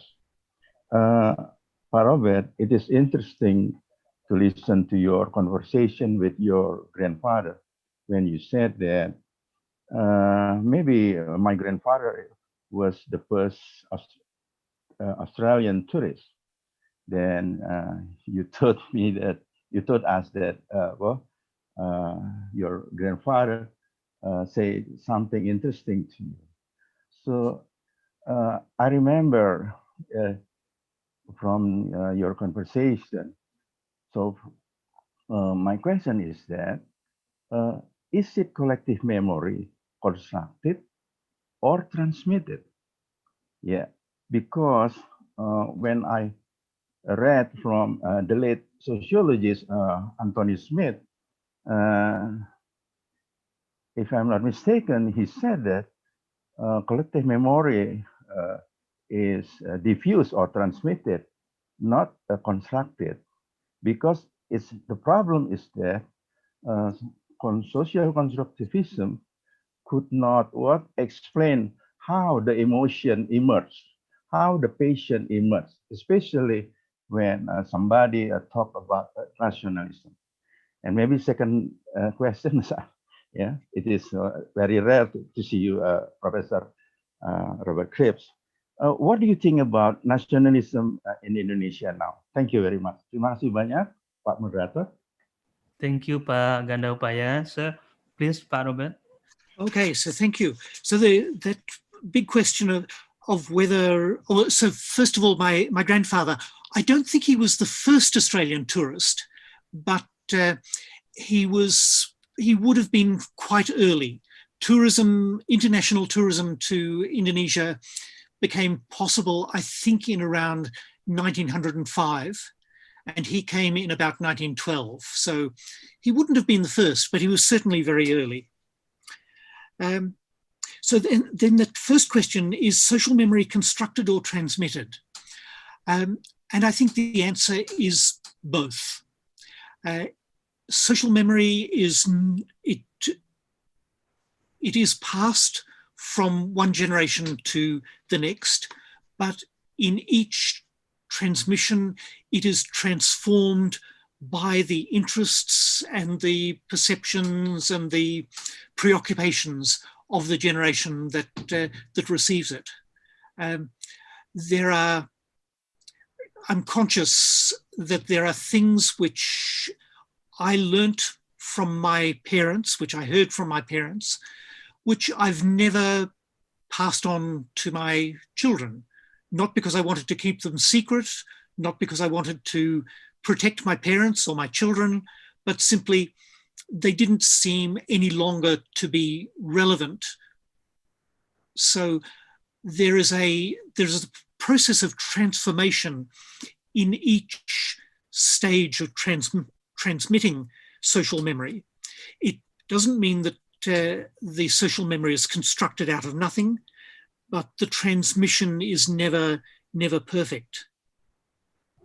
And that then you asked me a question about nationalism in Indonesia.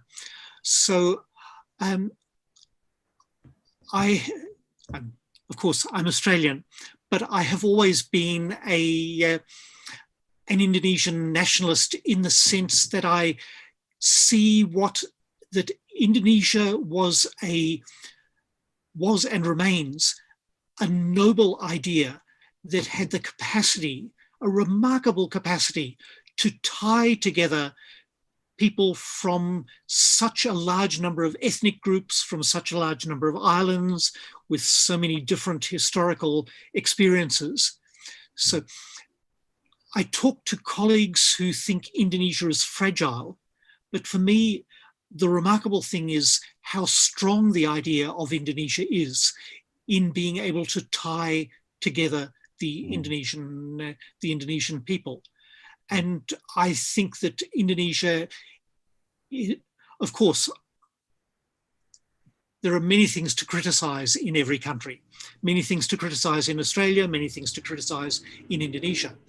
But the underlying idea of Indonesia, which Indonesian nationalists believe in their heart, I think is something that will be able to carry Indonesia into a glowing future. So I'm not at all hostile to Indonesian nationalism. I think that it is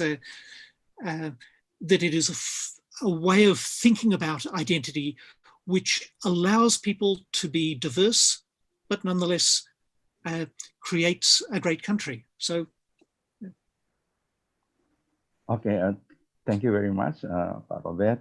I am Ganda Upaya from Department of Sociology, University of Indonesia. Thank you. So, thank you very much. Thank you very much, Pak Ganda Upaya. Yeah.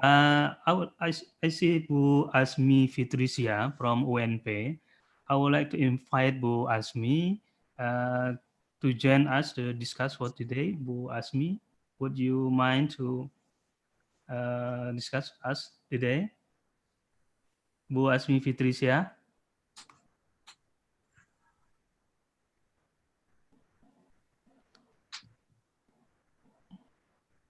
Bu Asmi. Okay, maybe she has an activity. So I would like to invite Pak Wanofri. Pak Wanofri, he's head of MSI, Pak Robert, Masyarakat Sejarawan Indonesia, Sumatera Barat. So he researched about media. So also he researched about the conflict between Lekra and what I don't remember. Maybe Pak Wanopri can join us. Join here, Pak Dr. Wanopri Samri. Yeah, I think. Pak Wan. Okay. Kasih.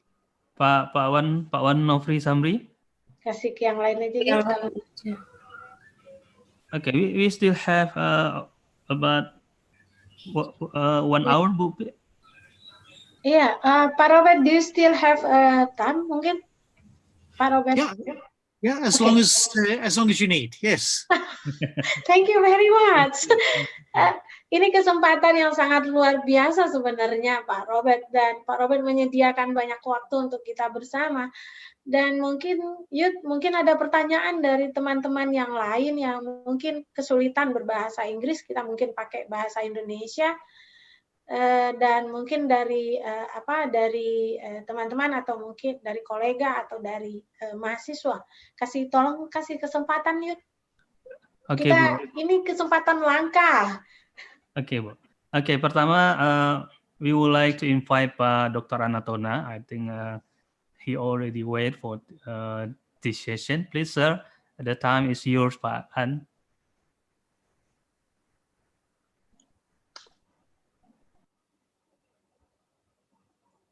Dan Your microphone is still mute, sir.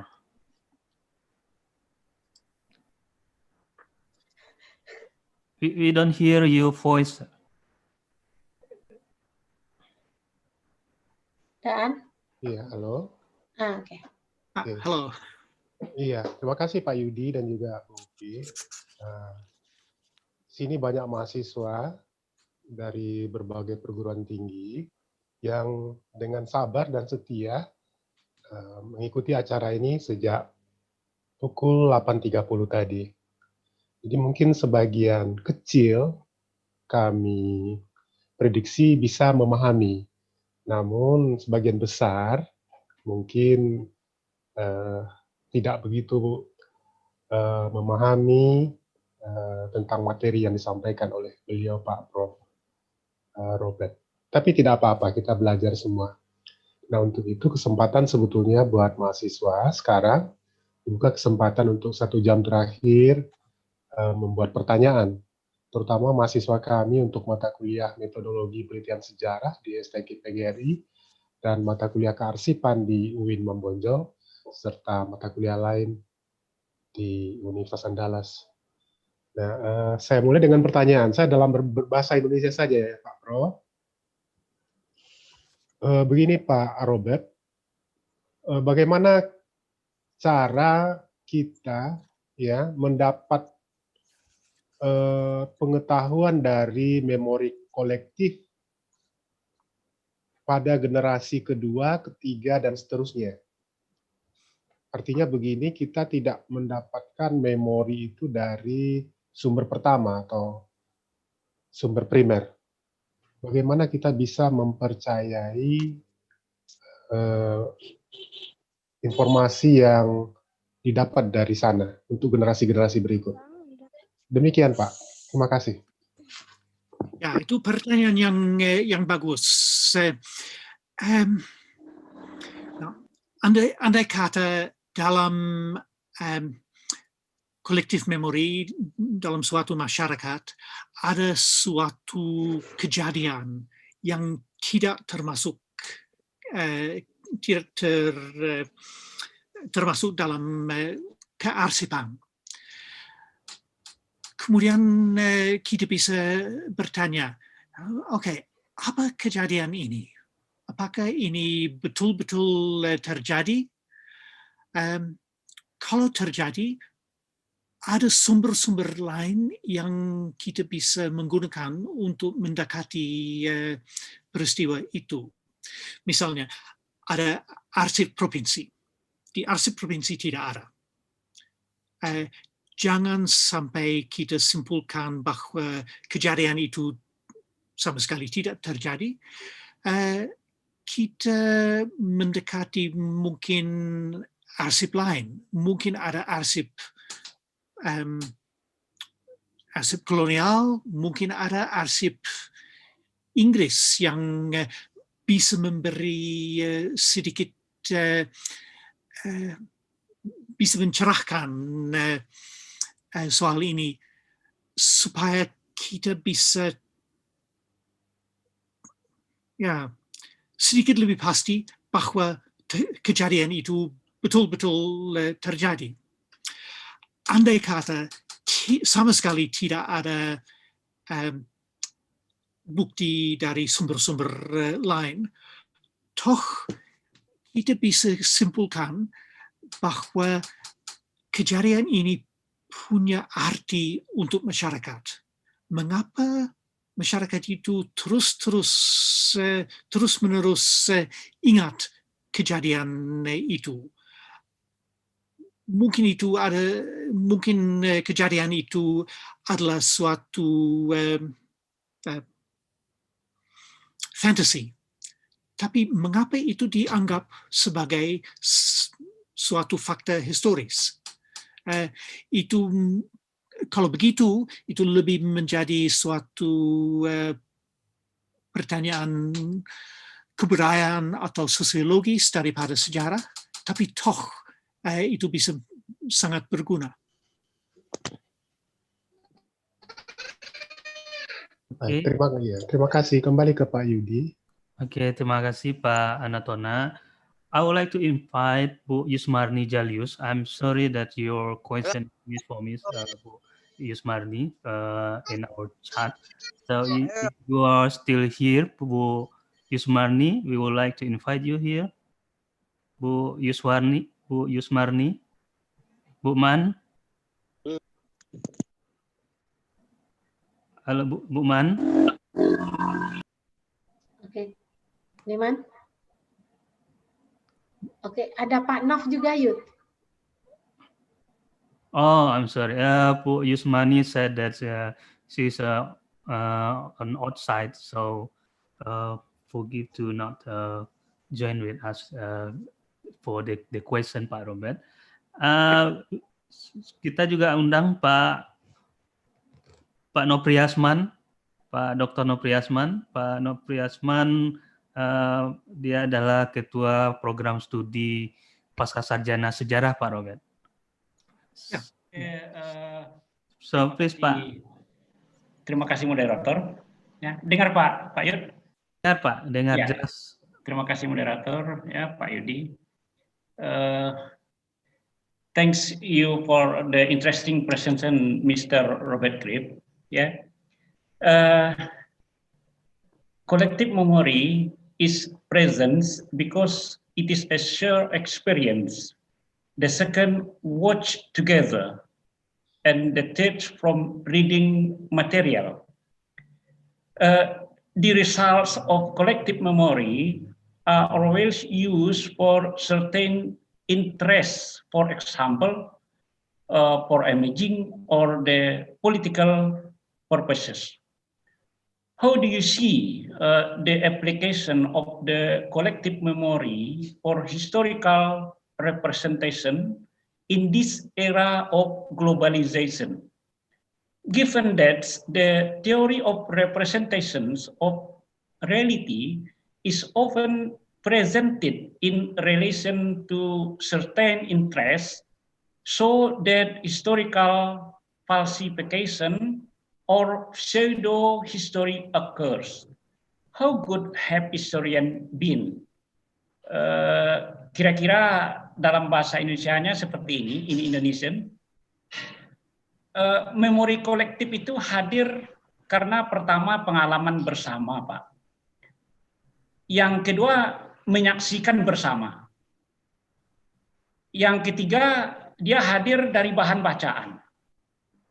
Nah, hasil dari memori kolektif tersebut itu selalu dimanfaatkan untuk kepentingan tertentu.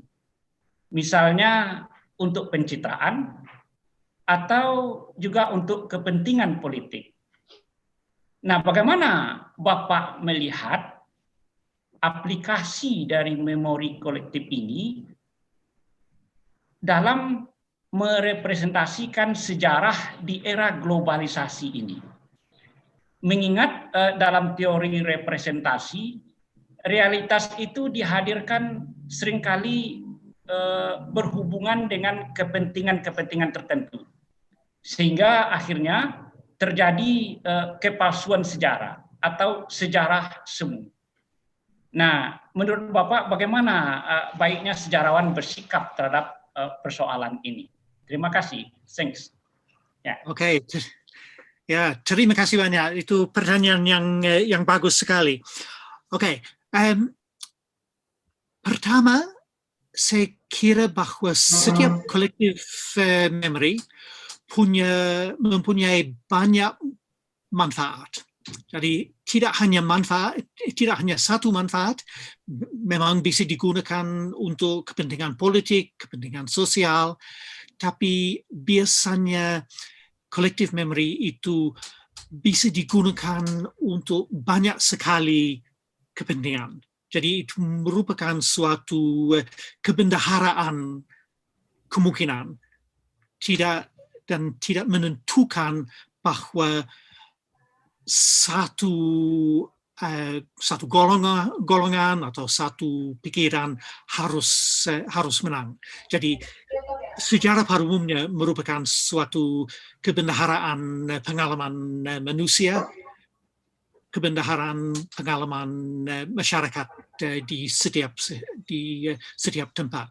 Jadi memang harus hati-hati kalau sejarah digunakan orang, tapi jangan menyalahkan sejarah karena digunakan.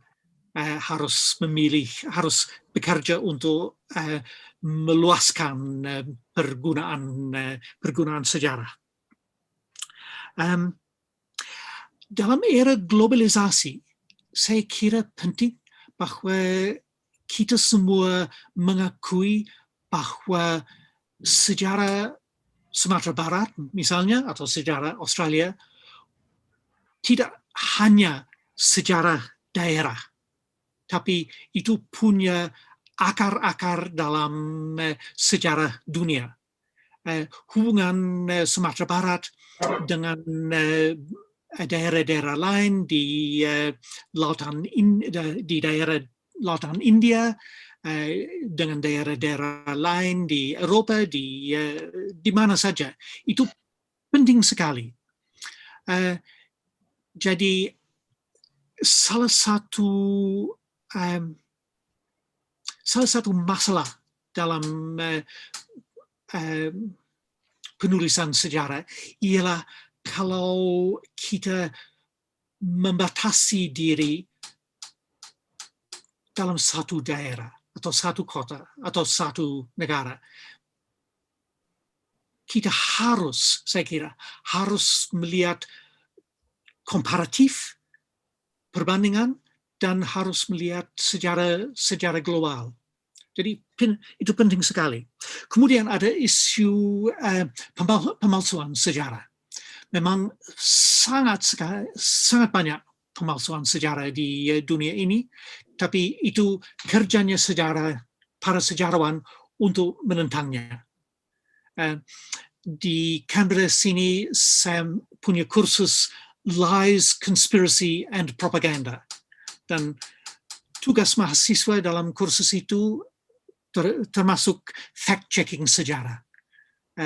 Ada beberapa mitos sejarah dan mereka harus menyelidiki pemalsuan sejarah dalam setiap mitos dan memberi laporan tentang hasil penelitiannya. Yeah, thank you, Pak Pri. Okay, thank you, Pak Nopriasman. We would like to invite Ibu Yusmarni Jalius to join us with this discussion. Bu Man, please. The time is your, Bu. Terima kasih, Pak Yudi. Thank you so much, Pak Robert Cripps, for your mind-opening talk. I would like to just read my question, which is posted earlier. So, given the vulnerabilities and the weaknesses of collective memories, such as an exaggeration and the understatement of historical facts, how can historians use collective memories as a reliable source alongside, for instance, the written documents, and at the same time avoid the trap of their said weaknesses or danger? I think some of these already being addressed when you were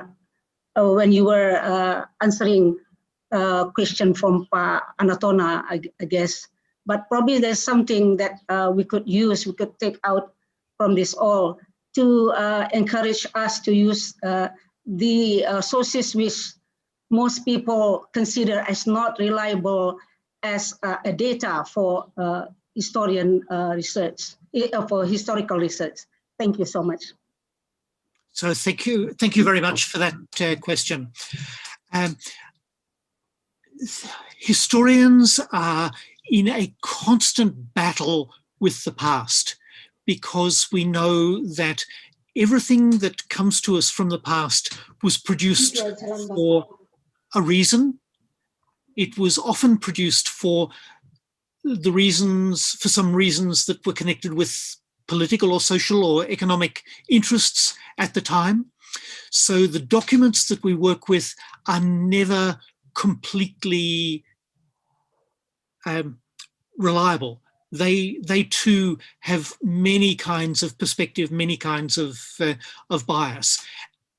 Some of the documents that we use were even constructed deliberately to deceive us in the present. People wrote accounts about the past in order to establish their own version of history. So we have to be very, very careful with written documents. So it's not that I think that oral history or collective memory is reliable, but I think we have to be very careful with written documents as well. And when we recognize the problems that arise from written documents, we can be more accepting of the potential that comes from oral history and from collective memory. As we work, we become conscious of some of the common ways in which material is distorted. So I talked about the way in which memory tends to exaggerate dramatic events. I talked about the way in which people will sometimes take on the memory of events that they didn't take part in. There are similar things that we find in written sources.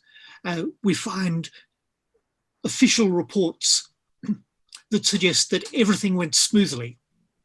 And we know from life, nothing ever goes smoothly. So if an official report says that everything was good, well, we need to be a little bit careful. If we read, for instance, a Memori van Overgave from the Dutch period that says that, well, all the peasants were happy and no one was resentful of colonialism, we need to be pretty skeptical about that. But in both cases, in the case of oral history and collective memory, and in the case of documents, there are many pieces of information that appear more or less innocently. We can feel fairly confident that people are not putting them there to be deceptive, to be deliberately deceptive. They may be wrong, but they're not deliberately deceptive. And then we can start to approach those sources, whether they're written or not written, as evidence for what we want to analyze. Okay, terima kasih, Prof. Robert. And in chat room, I have Andri Rosadi and Fadila Hermanda.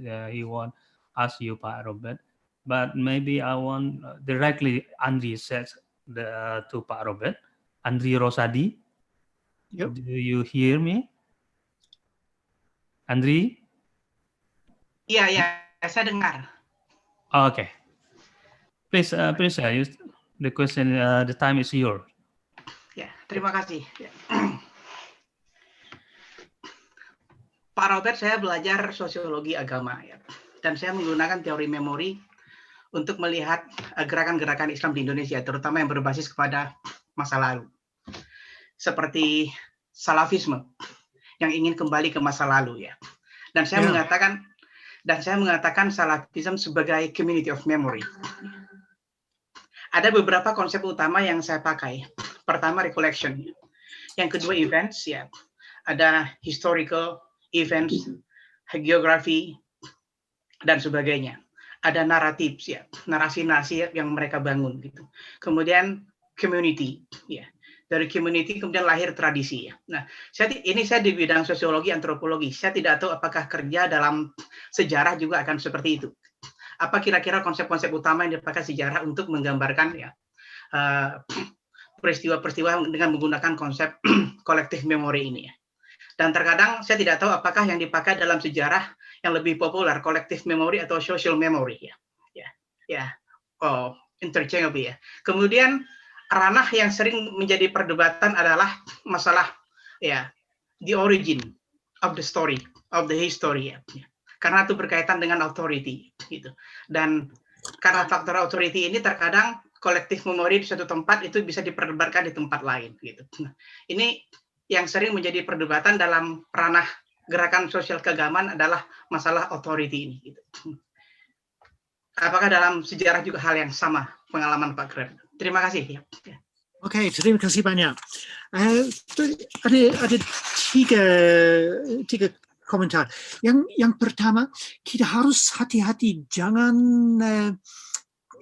pikir bahwa collective memory selalu seragam.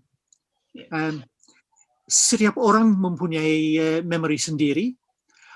Ada suatu kemiripan antara individual memory, tapi itu tidak berarti bahwa setiap orang punya persis memori yang sama. Jadi itu juga merupakan suatu jawaban kepada pertanyaan dulu. Kemudian social memory atau collective memory. Untuk saya sendiri, saya lebih suka social memory. Karena saya kira dengan social memory kita mengakui bahwa memory itu berakar dalam masyarakat, sambil dengan collective memory itu memberi kesan bahwa memory itu kurang lebih seragam. Jadi saya kira sosial sedikit lebih baik, tapi terminologi tidak begitu penting dalam hal itu. Dan ketiga, jangan lupa bahwa historical memory dan collective memory juga semacam perlawanan. Bisa menjadi semacam perlawanan terhadap yang mempunyai kekuasaan dalam masyarakat. Kalau suatu masyarakat ingat punya memori tentang masa lalu yang adil dan makmur, misalnya, itu bisa penting sekali, bisa kuat sekali dalam perlawanan terhadap yang punya kekuasaan sekarang. Begitu. Okay. Pak Andri Rusadi, ada hal yang lain mau disampaikan?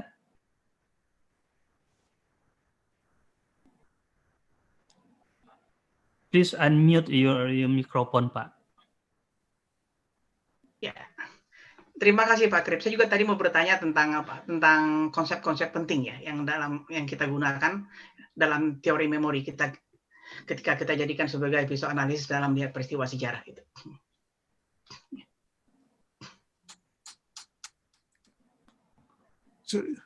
Oke. Pertanyaannya apa, Pak? Ya.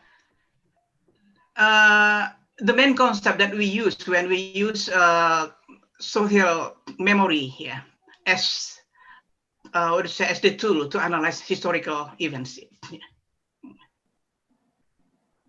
Okay, so sejarawan terutama bergantung kepada dokumentasi. Itu sumber nomor satu untuk penelitian. Tapi sejak pertengahan abad yang lalu, para sejarawan coba menggunakan sebanyak mungkin sumber-sumber lain seperti oral history, seperti mereka juga menggunakan sumber tentu surat kabar, tapi juga menggunakan film dan gambar-gambaran, fotografi, segala macam sumber asalnya dari zaman dahulu. Tanpa dokumentasi, tanpa dokumen, sejarah selalu penulisan sejarah selalu sulit karena kita tahu bahwa dokumen-dokumen yang paling stabil dalam sumber-sumber sejarah. Tapi menurut saya kita harus menggunakan sebanyak mungkin sumber segala macam yang bisa digunakan. Bahkan material remains bisa juga penting sekali. Okay, thank you Pak Robert. Then you still have a question from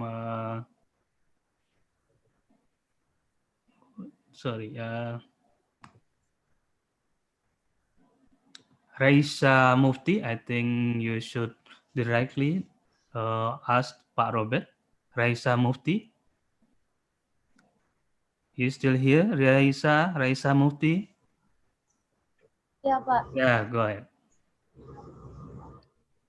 Jadi saya ingin bertanya kepada Pak Robert, jika suatu sejarah dipalsukan dan kemudian satu kelompok mempercayai sejarah yang sudah dipalsukan tersebut dengan sangat teguh, bagaimana cara kita sebagai seorang sejarawan untuk meluruskannya? Karena tugas kita sebagai sejarawan adalah memberikan dan menjelaskan sejarah yang sesuai dengan fakta. Sekian, terima kasih. Ya, terima kasih. Itu pentingnya, itu pertanyaan yang penting sekali. Dan betul-betul kita sering kali ketemu keadaan begitu. Ada suatu ide dalam masyarakat yang tentu palsu, tapi orang tidak mau menyerahkannya. Ada dua tugas di pihak para sejarawan. Yang pertama harus berdasarkan atas bukti. Jadi harus menggunakan dokumentasi atau sumber-sumber lain untuk membuktikan bahwa ide itu palsu. Yang kedua, kita harus sopan santun. Biasanya kalau kita terlalu berteriak, tidak akan menghasilkan apa-apa. Jadi untuk sejarawan, ya, padahal sejarawan akan menang. Sejarah akan hidup sesudah kita semua sudah meninggal dunia. Jadi kalau kita tepat, kalau kita berdasarkan atas bukti, dan kalau kita sopan santun, akhirnya kita akan menang. Yeah, thank you Pak Robert. And I think the last question, I think, from Fadila Hermanda. Please, if you still here, Fadila Hermanda. Baik Pak. Ya, go ahead. Baik, saya akan bertanya, yaitu seberapa pentingnya arsip dalam sebagai sumber sejarah. Selain arsip, apakah ada sumber sejarah atau memori lain yang bisa digunakan sebagai sumber sejarah atau sumber studi ilmu sejarah itu sendiri? Terima kasih. Oke, itu sebetulnya ada banyak sekali sumber yang mungkin itu terkadang di tempat. Majalah dan surat kabar seringkali berguna. Fotograf dan film bisa sangat berguna. Inskripsi, misalnya rambu-rambu atau inskripsi di tempat makam bisa berguna. Laporan dari pengunjung kadang-kadang sangat berguna. Kalau ada orang yang datang dari luar yang menulis tentang pengalamannya di sana, kemudian mungkin bisa diterbitkan sebagai travel story, itu juga bisa sangat berguna. Tapi untuk setiap topik adalah sumber-sumber yang lain. Okay, pokoknya harus pikir lebar. Jangan membatasi diri kepada dokumentasi saja. Okay, that's it, Fadila Herman. So I think that's it, Pak Robert, for our discussion for today. As moderator, I want to say in bahasa Indonesia that tadi di awal Pak Robert sudah mengatakan bahwa kolektif memori ini pertanyaan yang paling penting adalah bagaimana ini digunakan oleh para sejarawan, dan kalau sejarawan tidak berhati-hati menggunakan ini, dia bisa saja masuk ke dalam sebuah tragedi sejarah. Dia memiliki dampak sosial yang luar biasa. Kolektif memori dia bisa menjadi sangat netral, tapi dia bisa saja membawa satu bangsa ke satu tragedi yang lain, karena yang paling penting dari sebuah kolektif memori adalah bagaimana orang mewariskan. Seperti yang Pak Robert bilang tadi, setiap orang mencoba untuk mewarisi apa yang dia ingat tentang masa lalu. Nah, artinya di Indonesia hari ini itu yang terjadi ketika ada beberapa pertanyaan bagaimana tentang Indonesia terkait sejarah dan memori kolektifnya, terutama apa yang terjadi pada periode-periode seperti tahun 48 dengan Madiun Affair, kemudian 6566. Nah, bagaimana kemudian ada pewarisan memori-memori kolektif satu kelompok kepada generasi-generasi sekarang. Nah, padahal kalau kita melihat semestinya, mungkin Pak Robert setuju atau bisa tidak, bahwa setiap masa seperti yang Pak Robert awali tadi dalam diskusi kita hari ini, setiap masa, setiap generasi memiliki kolektif memorinya sendiri, memiliki dalam tanda kutip hantu-hantu masa lalunya yang harus dihadapi dia sendiri.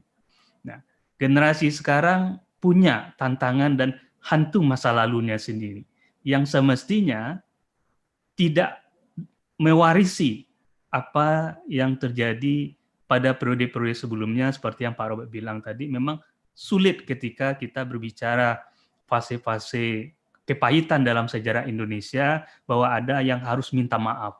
Karena minta maaf itu bukan hal yang mudah, tidak mudah. Nah, well, I would like to thank you all, the wonderful people today at our Zoom today. Thank you, Pak Robert. We wish you always in good, healthy, successful, and I'm personally very pleased you can join us today. And thank you, sir. I will let Bu Rika Handayani to take over closing our lecture today. Thank you all. Thank you very much. Thank you very much. Thank you very much, Pak Yudi, and of course, thank you very much, Professor Krip. And now for the next event is the closing remarks, and Bu Yeni Narni, time is yours. Thank you, Rizka. Okay. Dengar? Halo? Dengar? Dengar, Bu, dengar, iya. Oke. Terima kasih. Thank you, Rizka. Jika saya membukanya tadi dengan bahasa Inggris, saya ingin menutupnya dengan bahasa Indonesia. Saya ingin menyatakan bahwa terima kasih Bapak telah memberikan pelajaran kepada kami semua, telah mau membagi ide dan ilmu pengetahuan kepada kami dalam waktu yang cukup lama tentu saja ini, dan ini tidak biasa, hampir dari jam 8 dan ini sudah hampir jam setengah 12 di sini waktu Indonesia. Dan kami sangat merasakan bahwa ini sangat berguna bagi kami. Walaupun di tengah pandemi, kami dan Bapak bisa bertemu dan berbagi ilmu. Kemudian kami memberikan apresiasi yang sangat besar kepada panitia, tentu saja ada Ibu Rika, ada Pak Yudi, ada mahasiswa, ada Daan, dan tentu saja kolega yang ada di jurusan dan di Fakultas Ilmu Budaya yang memberikan support yang besar ini bisa terjadi. Dan kepada para peserta yang datang tidak hanya dari Sumatera Barat, dari Sumatera, dan dari Jawa, ini suatu hal yang amat sangat kami apresiasi, dan ini melihatkan bahwa apa yang kita lakukan hari ini adalah penting untuk kita bersama. Dan sekali lagi saya terima kasih juga untuk mahasiswa bahwa Anda sudah melihatkan bahwa Anda punya ketertarikan dan punya keinginan untuk mengembangkan diri jauh lebih baik dari yang sebelumnya tentu saja. Dan sekali lagi saya ingin menyatakan terima kasih sekali lagi Pak Robert, mudah-mudahan selalu sehat, dapat berkah dan selalu dilindungi. Salam kami untuk keluarga. Saya kembalikan ini ke Ibu Rika. Silakan Ibu Rika. Okay, Ibu Yeni Narni, thank you very much. Well, ladies and gentlemen, this is the end of our program today. Again, thank you very much for the insightful presentation, Professor Robert Kriep. And see you in the next program held by the Department of History, Universitas Andalas Padang. Thank you. Assalamualaikum. Assalamualaikum warahmatullahi wabarakatuh. Oke, panitia, mungkin kita foto bersama dulu. Silakan panitia. Tolong yang lain buka buka kamera. Silakan buka kameranya.